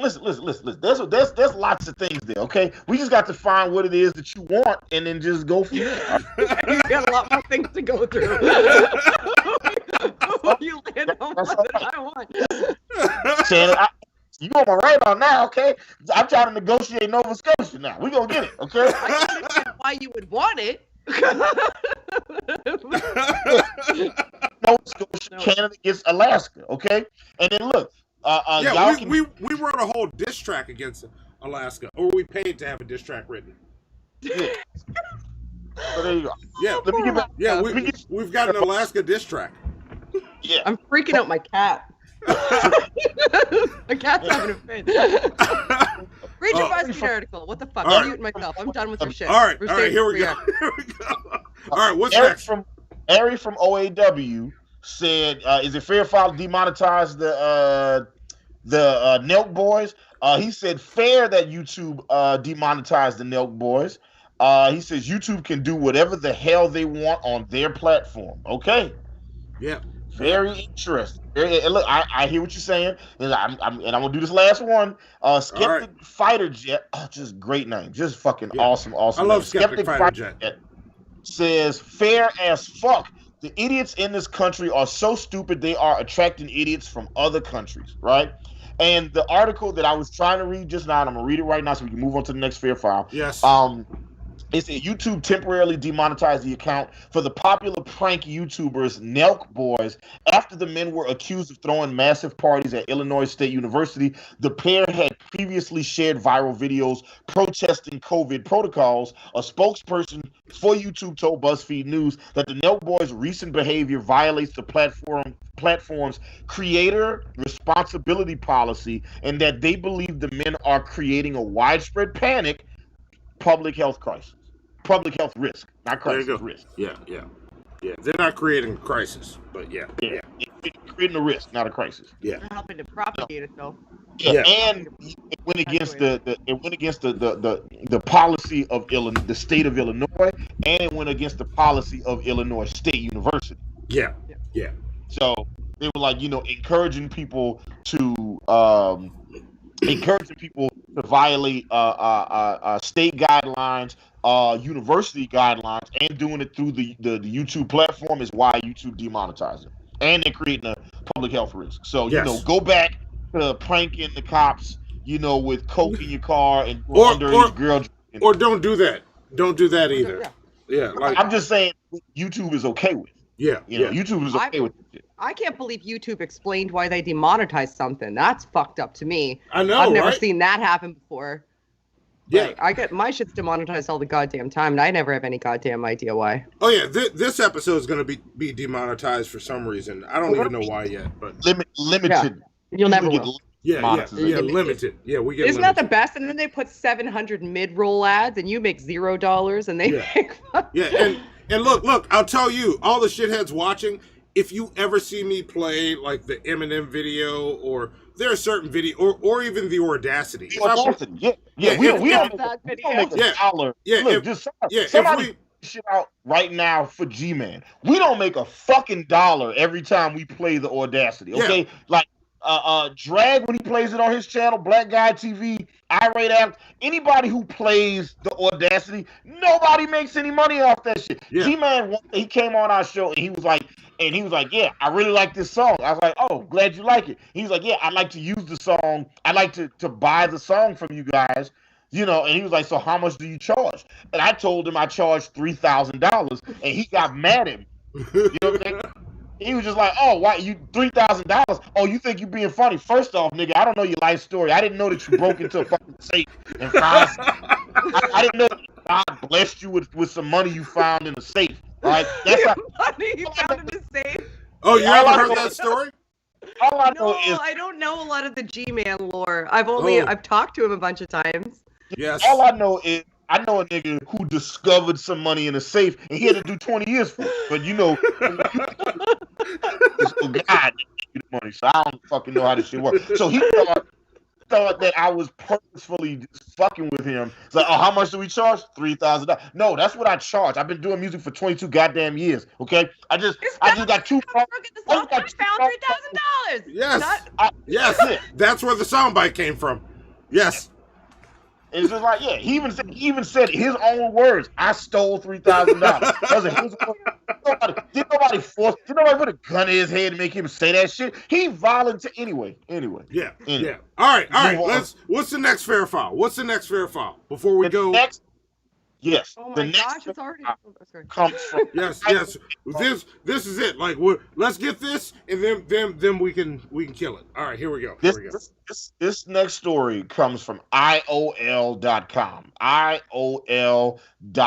Okay, yes. I've never heard of the site before, but I'm so glad I found it because listen. At the end of the day, this is one of those things that people really give a shit about. So let's talk about it. All right. For many years, there's been a lot of confusion about what constitutes a sandwich. Okay? Oh, God damn it. Most people, it is easy.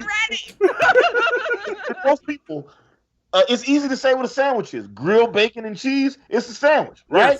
Yes. Things begin to get messy when others specify what a sandwich is and what a sandwich isn't. For instance, most people do not consider a hamburger, tacos, or a hot dog as sandwiches, which is weird. I don't know who those people are. That was just me adding to the story. But the question still stands. What exactly is a sandwich? Wikipedia defines a sandwich as a food typically consisting of vegetable, sliced cheese, or meat placed on a bun between slices of bread, or more generally any dish wherein bread serves as a container or wrapping for another food type. What brings me to this question is that this week, Chef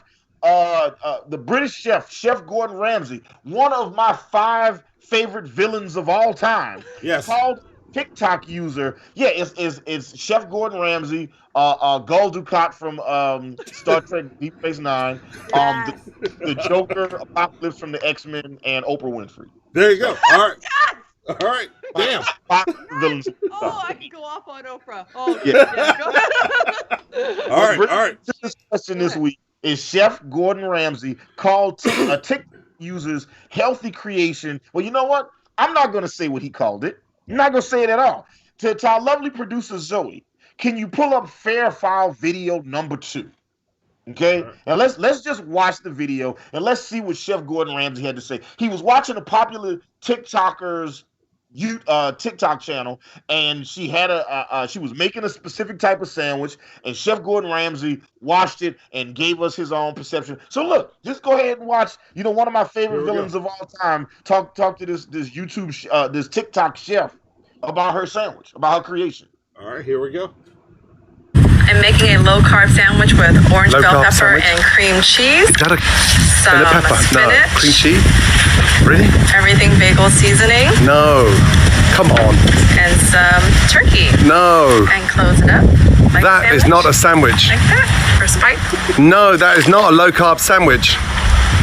Young lady, that there is an idiot sandwich. Haley. Right there. Yes. Okay. Right, and that is from a world-renowned chef. Okay, a world-renowned chef. Okay. Okay. That's her a name stuffed is pepper. Yeah, her name That is a stuffed pepper. I agree with you. Her name is My Win, who is a popular chef and food blogger. She shared her TikTok recipe for a healthy low-carb sandwich, which is a bell pepper cut in half, stuffed with cheese and turkey. Right? Yeah. And then Chef Gordon Ramsay reacted, right? And he was said, an asshole about it. Yes. He I always mean, is. But was he an asshole about it though? Like let's just get You're an idiot. Okay. What's your definition of asshole? What somebody has to do to be an asshole to Hannibal? What's your criteria? Here's the better question. You're an idiot. The better question isn't what is an asshole? How does Hannibal define asshole? Zoe, load up the fair foul question. Okay. Here we go. The better question isn't what I think is an asshole. The question is it fair foul to question what a sandwich is? That's a good question. Okay? That's a good question. That's the question that we need to talk about right there. Is it fair or foul to question what a sandwich is? Let's I'm talk. gonna monologue the fuck out of this. You just let me know when you're ready for me to just talk. 45 minutes. Okay, look. I'm gonna give you both your time because I prepared a presentation. Oh, you prepared for this one too? Big fucking shocker. Yes. So I'm gonna let y'all go first. So I'm gonna sit back and listen and absorb. Everybody, let's say hit at Hannibal and Monty. Let's talk about it right now. Is it fair or foul to question what a sandwich is? Because Chef Gordon Ramsay told this woman that tore a bell pepper asunder, so she could put cheese and turkey under. That was our English major. So she made this low carb sandwich. Okay. Okay. Nobody arguing about whether to ruin my focus. I'm so ready. All right. Which one of you is going first? Hannibal the beat animal or Shannon Q? Which one of y'all are? Is it fair to question what a sandwich is? So you know what? I'm gonna say it is fair to question what a sandwich is, and this is why I'm gonna say and this is why I'm saying this, okay? Because I was an English major in college. A lot of arguments. I feel like 90% of arguments that happen on the planet between human beings, right, happens because we use the same words in different fucking ways. So what the word means to me, like we don't argue about what the word means. We're really arguing about the connection the word implies to us. Okay. Right?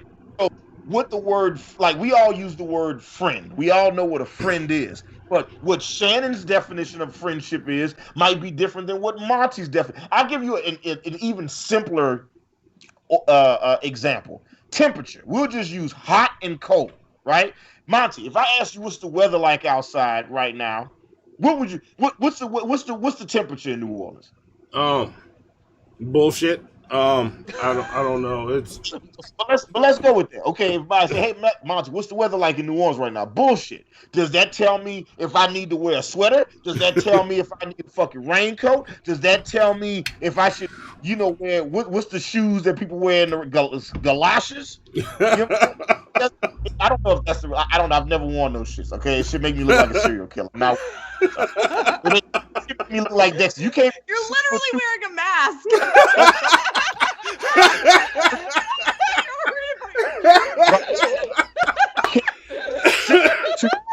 You can't 6'2", 240-pound black man that chooses to wear a mask in public and wear shoes that can easily wipe away. Make you not look like counteract the mask with the spikes on it. If people are like, "Huh," you just point down and go, "Have you seen my fucking shoes, though?" I like her. I like her a lot. Yes. We gotta get you back on the show, Shannon. Yes. So you definitely have to come back on. This is awesome. fair to question what a sandwich is? Absolutely, it's fair to question it because words change meaning over time. Okay, like and I'm gonna go ahead and go there with this, right? Faggot. It used to mean a mighty bundle of sticks. Not anymore. At some point, somebody seen a group of sticks and was like, I want to make this a slur against gay people. I don't know why. So now when I see a bundle of sticks, I got to say bundle of sticks instead of saying I see a mighty faggot. Okay. All right. Fair enough. Fair enough. It's how words change. Words change over time. The definition of these words change all the time. So we need to question it. Absolutely. If you don't know that, yes, it's fair. It's fair. Okay. Okay. All right. Fair enough. Fair enough. I'm gonna step back. Heather Holderness. It used to also be in London. They call it a cigarette. If somebody's smoking a cigarette, they say they're having a fag drag means something very different there. Than it does here. And if you say that on YouTube, that should absolutely get you demonetized. Yeah, we're already demonetized. You did it, Hannibal. You did it. It's gone. Was it the Easter shit? I don't know. I don't know. It happened. It's also. But look, it doesn't matter. We're good. We're good. Let's keep it moving. Let's keep it moving. Then Shannon Q. Is it fair or foul? Sorry. Is it fair or foul to question what a sandwich is? Fair. It is fair to question what a sandwich is. Right. And I am going to echo so many of the things that you just said, I think. Okay. Like, not only are words polysemous, is that they not only change over time, but they have different meanings based on their usage and how the individual person relates to them and utilizes them. I'm going to go here.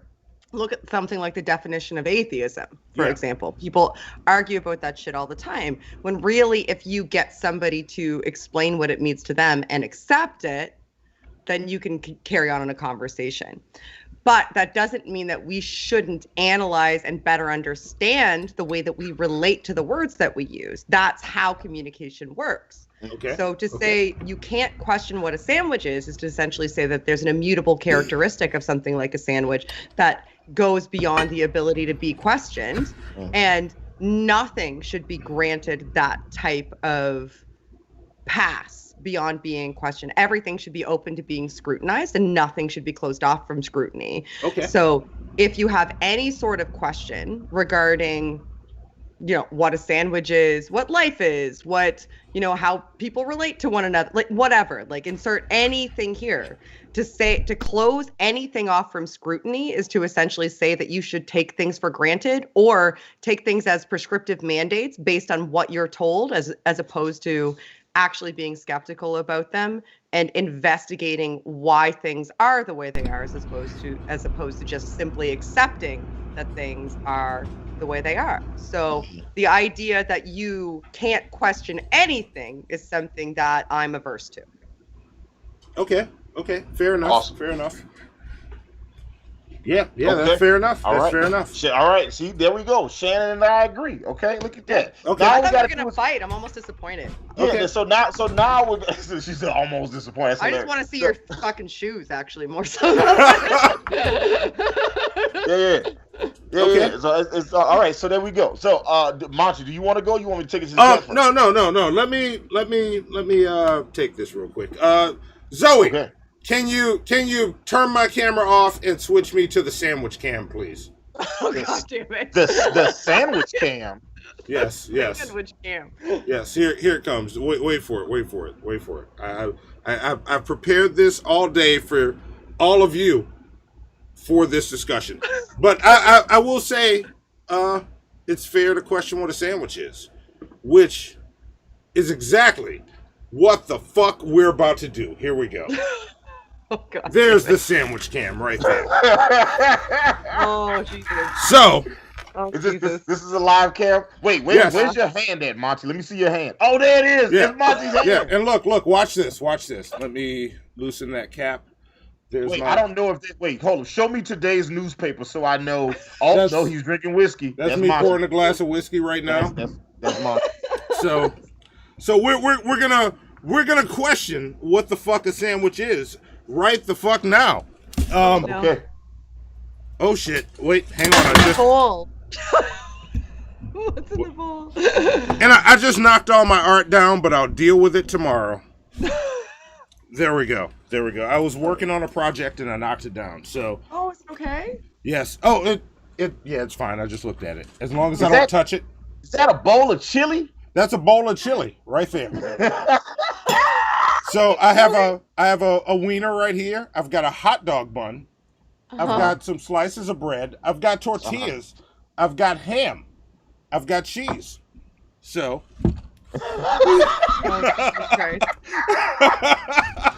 But do you have a pepper? Where's the pepper? I don't have a pepper. I can have Zoe grab a pepper. I have a pepper if you would like a pepper for this. But man, tear a pepper asunder. John Feist said a sandwich with less than 4 ingredients is an abomination to sandwich art. This presentation saddens me already. Yes, you know what, John Feist? No, take your bunch of points, John Feist. I'm doing this simply so that we can figure out, because this all started because we said that this configuration is not a sandwich. No. So I wanna understand this. So let's break this down. Like, I have a question. So if I were to take, let's start with this. These 2 pieces of bread. And that was my phone. I can't see the chat anymore, so you'll have to tell me what's happening. It's like wrecking your whole room, making things that might or might not be sandwiches. Yes. So there we go. Bread, meat, bread. Sandwich? Sandwich. Is there anybody who would say that configuration is not a sandwich? It's a sandwich. Is there anybody that no troll shit, okay? I know you want to troll. I know you guys really want to go in right now. Is there anybody that says that this is not a sandwich? Okay? I'm really asking right now. Is anybody see 2 slices of bread with some meat in between and say that is not a sandwich? American Nightmare, okay. I just want to know so that way we could just not include your opinions in the rest of the discussion. Your opinion no longer matters. I'm going to go ahead and put this one aside, and I'm going to put other stuff on it tomorrow. That'll be my lunch so I don't waste food. And look, I just want to let y'all know right now, that was a test. It's like when you take a standardized test and it says, do not write in this section, and then you write okay, just so you know you are failed. Yes, you lost. You lost. That's right. You got it, Chief. All right, that was a test. All right. So let's go with this one. Like, this is 1 piece of bread, and if I put some meat on it, no, God. Like, that's like, imagine other ingredients on it. But right now, this is a plain open-faced sandwich. Is that still a sandwich? I don't know if I would call it like that. No, it's not a sandwich. Okay, I think it's an entirely different classification. That people call it an open-faced sandwich, and that gives it a differentiation. Okay. And I think that they just utilize the word sandwich because they know if you put another piece of bread on top, it would be, and that gives them that familiarity so that they understand what the Constitution is. Okay, but it tastes exactly like a sandwich. Does it taste exactly like a sandwich? If you put another piece of bread on top of it, would it taste different than it does right now? I mean, all right, you got me there. It would be a little more bready. All right. Fair enough. Look, I'm doing this for all of us. I want to read this to you guys right now. This is from theatlantic.com. The sandwich index, points to 4 things. Okay, to qualify a sandwich, a given food product must structurally consist of 2 exterior pieces that are either separate or mostly separate. Okay. Right? So it said 2 exterior pieces, right? So based on this definition, that wouldn't be a sandwich. It also says that those pieces must be primarily carbohydrate based. So made of bread or bread-like products. Now, we can fight over that in a second. Okay, but let's come back to that. The third thing it says is that the whole assemblage must have a primarily horizontal orientation, so sitting flush with a plate rather than perpendicular to it. Okay. Right? And this is this is like the people that like try to cut a bagel the wrong way and then be like, I put peanut butter and jelly, it's a peanut butter and jelly bagel. No, you cut a bagel the wrong way because you're a dumbass. And the last thing it says is that the whole assemblage must be fundamentally portable. Okay. This is portable. Yes. Okay. That is portable. But it does not. How is that portable though? Like, it's not sandwich. In a bag right now, would it come out the same way? No, Like it the wouldn't. meat would slide down. You would have to put it together. Yeah, you're right. But if you put the other piece of bread on top of it, it affixes them, so you don't have to reconstruct it when you're traveling. Like that. So do you think the construction of the construction of the construction and the materials and the process itself both constitute making a sandwich a sandwich? Yeah. Yeah, and I'd argue for the consistency of the bread too. Okay. Like okay. I see those soft tortilla shells. I see them. Okay. I don't like where you're going. Yeah, you see where this is going. You see what I'm doing. Bullshit. Okay. Let's But do it. look, Let's do it. here's the next question. Now, is this a sandwich? You think that counts as a sandwich? Makes it a sandwich. I like so it's configuration matters. Okay. All right, we're getting somewhere here. Okay. All right. So that counts as, like, wait, hold on, wait. Let's ask the chat. Monty, show that sandwich. Yes. Show that thing you created again. Right? Is this a sandwich? It's like everybody in the chat, let us know right now. The thing that Monty is holding in his hand, one piece of bread folded in half with meat in the middle. Is that a sandwich?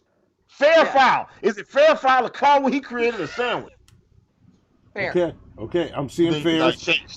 Shannon's saying fair. Okay. Lord Jamarcus, it's okay. Lord Jamarcus says it's a have a PhD in arguing about this shit. This is been my life for a year and a half. I know. This is gonna be fun.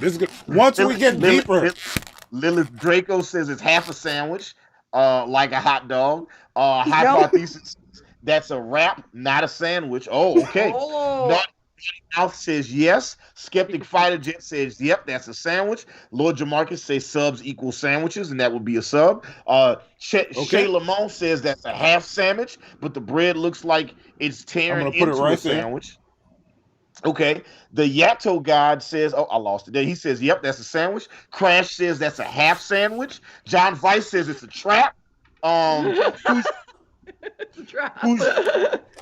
Buddy says it's a sandwich as long as he doesn't put toppings on it. Ooh, I like that. Okay. Nightmare says it's a sandwich. Willville 85 says it's a hot dog. Okay, we haven't gotten to that part yet, but I like where you're going. We haven't made it there. You're ahead of the curve on this one. You figured out who the killer was before we got to it, but I like it. I see where you're going. All right. The sandwich. NYTE Hawk says it's a sandwich. Mr. Chilaxian, love that name, by the way. Chilaxian, Talaxian, Neelix, Deep Star Trek Voyager. I see what you did, and I like it. And if you didn't do it on purpose, you should go check out Deep Star Trek Voyager, specifically the Tuvix episode. He says it's a half sandwich. Eldrick Anomaly says it is not a sandwich and called foul in all caps. Damn. Okay. Carnivorous also said that's a F to pay respects for poor Tuvix. Okay. Yeah. Pay respects for Tuvix. R.I.P. Tuvix. R.I.P. Tuvix. No, you know what? If I got too loud here, chat, let me know if I'm too loud because I'm really close to the fucking mic right now. Just let me know. It's almost midnight where I am, and I'm gonna get cranky about it. Okay. All right. Let's finish this up. Let's get to the next part. I'm gonna get feisty. No, not a sandwich. Whatever you do with it, I don't give a fuck what you do with it. I took a tortilla and I did that with some meat in the middle. You could pile 12 of them together and put meat in it and shove it up your ass, and it would still not be a sandwich. There's nothing you can do with a soft tortilla shell that makes it a sandwich. Fair. I agree with you, Shannon Q. We're on the same fucking page. Let's talk about this. Does anybody else feel that the use of a tortilla wrap automatically eliminates that from being considered a sandwich? Yes. Let's talk. I agree that the tortilla wrap is a wrap. Right. Okay, let's see what we got. Let's see. Eldridge Anomaly says it's a bastardized sub. I love your use of bastardization. Willville 85 says that's a wrap. Who's Your Buddy says that's a wrap, not a sandwich. The Yato God says that is an ass sandwich. Okay. Listen, I've had ass and I've had sandwiches. Let me tell you, an ass sandwich doesn't have tortilla wraps in it. Okay? It's true. Doing sex wrong. Actually, if you're using tortilla wraps, you might be doing sex right. You might be a boss. I don't even know it. Yeah. So maybe you're doing it wrong, Hannibal. Yeah, that's what I'm saying. He might be right. Yeah. Crash says no, a wrap is a sandwich. Okay. So let's see. Yato guy says it's a wrap. Skeptic Fighter says it's not a sandwich. It looks like most people saying that if you use a tortilla, it no longer becomes a sandwich. Yeah, I agree with that. Says, don't be racist. It's a taco sandwich. I think taco listen from my bed. Yes, hypothesis. Take your plunger points for the obscure South Park reference. Yeah, I appreciate that. Okay. Yeah. So okay. All right. So let's go. Let's do it. All right. Let's go in. Let's just get right to it. Now, if I take you do right now is also not going to be a sandwich. If I take this bread, and I do that, is that a sandwich? No. Okay, now Shannon Q, I know you've said this, explained this to many people. I'm new to this, okay? When he told us that you was gonna be on the show, and once and for all we would talk about whether a hot dog was a sandwich or not, our comment section lit the fuck up. Okay, that shit was like a goddamn Christmas tree. How it started just. It's like, God damn, why are people so passionate about this shit? I've literally never thought about this one time in my life. You don't spend enough time on Twitter. Okay, that's your problem. As everybody in the chat lets us know whether they think a sandwich, let us know right now. Is a hot dog a sandwich? Yes or no? Shannon Q believes that it's not. Shannon Q, why is a hot dog not a sandwich? Yeah, like what's the difference between this and this?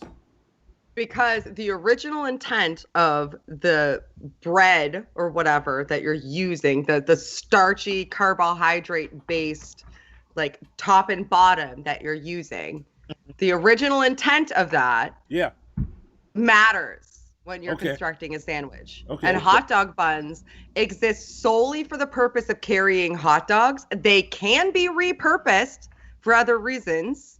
You can put cheese in them. You can put whatever the hell you want in them. But if you want to make a sandwich, you're not going out to buy a bunch of goddamn hot dog buns, are you? You're going to go buy bread or some sort of other sort of bun. You're not going to buy hot dog buns to make a sandwich. You buy hot dog buns specifically for hot dogs because they are something separate from a sandwich. I have used hot dog buns to make sandwiches before. I've eaten a burger with hot dog buns. Did you buy a hot dog bun specifically, or did you have a hot dog bun around and nothing else available, so you used it in a pinch? Yeah, the latter. It was definitely the latter. Okay, so this is where I end up with this. I'm gonna keep this here for now because I might not need to go further than this. I had multiple other things I was gonna do to this. None of them will be sandwiches. Yes, but none of them. No, I am sure I can make. I don't care what you do. I'm sure there's one variation you would call a sandwich. Are you gonna rip that in half and put ham in it? No. What are you gonna do? All involving my wiener in this bun. Yeah, phrasing, Monty. Phrasing. I don't think so. I don't think so. I don't think you. Nope. You're not gonna get it. You're not going to get it from me. Many have tried. All have failed. They will continue to fail. It will never be a sandwich. I will die on this hill. See, you've just dug your heels in. It will be written on my gravestone. A hot dog isn't a sandwich, motherfucker. Go to hell. and maybe this is what happened with you, Shannon. Maybe you're completely rational and reasonable in any other topic. But when it comes to fucking hot dogs, fuck you. It's not a sandwich. Yeah, and that's fair. That's fair. You get very passionate about the hot dog. I'm learning this. My life for the past year and a half with people coming at you, thousands of people have come. Look, Shannon. To really know how you feel about shit. Yeah, and listen, Shannon, if we make points and you concede here, just know Hannibal and Monty have your back. Ask anybody else whose backs we have. We got your back. Nobody's gonna fuck with you. I wish. There's some people who dedicate all their time to fucking with me. We can take them. Look, we dedicate our time to trolls too. We love trolls. Bring them on. I'm just trying to lead you to the light. Like, I know you don't think this is a sandwich. It's not. Okay, so not a sandwich. All right. What was consensus from the chat, Hannibal? Man, look, listen. There's been a lot of back and forth chatter about whether or not this is a sandwich or not. Okay, so here we go. Let's. All right, because I'm gonna be honest with both of y'all. After I'm done experimenting with this, I'm gonna eat this because I haven't had dinner tonight. I'm hungry. This is my dinner. You're gonna eat not a sandwich tonight? I'm gonna eat whatever this ends up being. I am going to eat it. Okay. So, that's why the chili and cheese are here. So that's a chili cheese dog then. All right. Well, right now that's what it is, but it's a chili cheese dog sandwich technically. No, it's not. That's all I'm telling a chili you. cheese dog. All right, so let's see. I'm getting testy. Okay. Heather Holden Heather Holden says hot dog stands don't say sandwich stands. Oh shit! All right, Heather Holden this. She's got a point. She's got a point. You know, Destruction Inc. is also Team Shannon right now. Yeah. And when you buy those, do they say sandwich buns? No, they don't. They say hot dog buns. And you know what? The Yato guy makes a very good point. He says Subway isn't called a sandwich. You know, isn't called Sandwich Way either. But we know they sell sandwiches. Facts. Right? Facts. A sub is a type of sandwich, just like a panini is a type of sandwich. Okay. Hot dogs are not a type of sandwich. There is a genre of sandwiches. Wait, did you say Pop-Tarts are not a type of sandwich? I did not say Pop-Tarts. All right. I was going to ask who told you Pop-Tarts were sandwiches? If somebody says calzones, nobody. I didn't say Pop-Tarts were sandwiches. All right. I was just making sure. She didn't say that. Monty was looking at our Instagram because on our Instagram, I posted a Pop-Tart sandwich that somebody made. And I was like, is this a sandwich? They replaced the bread with Pop-Tarts. Instead of buns, they Pop-Tarts. People come at me with calzones and shit all the time. Is this a sandwich? Yeah. So we all knew I was going here next. Yeah. I just cut this bun in half. And I do that, and I do that. Is that a sandwich? No. Okay. All right. One more question. It's a hot dog and a broken bun. One more question.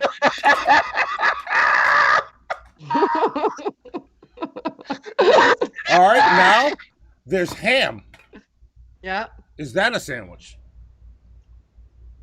No. How is that not a sandwich? That's a makeshift sandwich. That's a makeshift sandwich because you would who goes out to buy a hot dog bun to fold ham up on? Okay, but listen, hold on, wait, nah, he's got a good point because even you yourself called it a makeshift sandwich. Yeah, so you did call it a sandwich. Yeah, it is. In some context, it was a combination of bread and meat. I see what you did, Monty. Okay, and for the look, I didn't know where you were going with this. Okay, Hannibal never knows where I'm going with shows. I did. So look, and I'm asking everybody in the chat. Y'all saw what Monty just did. If he takes the hot dog bun and destroys it, like most hot dog buns are when you get them at Quick Trip or Racetrack, right? You get the hot dog bun, it's already destroyed, but you put another piece of meat in between those buns. You know what I'm saying? Would that be a sandwich? It'd be a makeshift sandwich. A makeshift sandwich. Okay. All right. Yes. Yeah. Okay. Like, look, if we were grading sandwiches, we would give that sandwich like a D or an F. Okay. Look, but it's still a sandwich.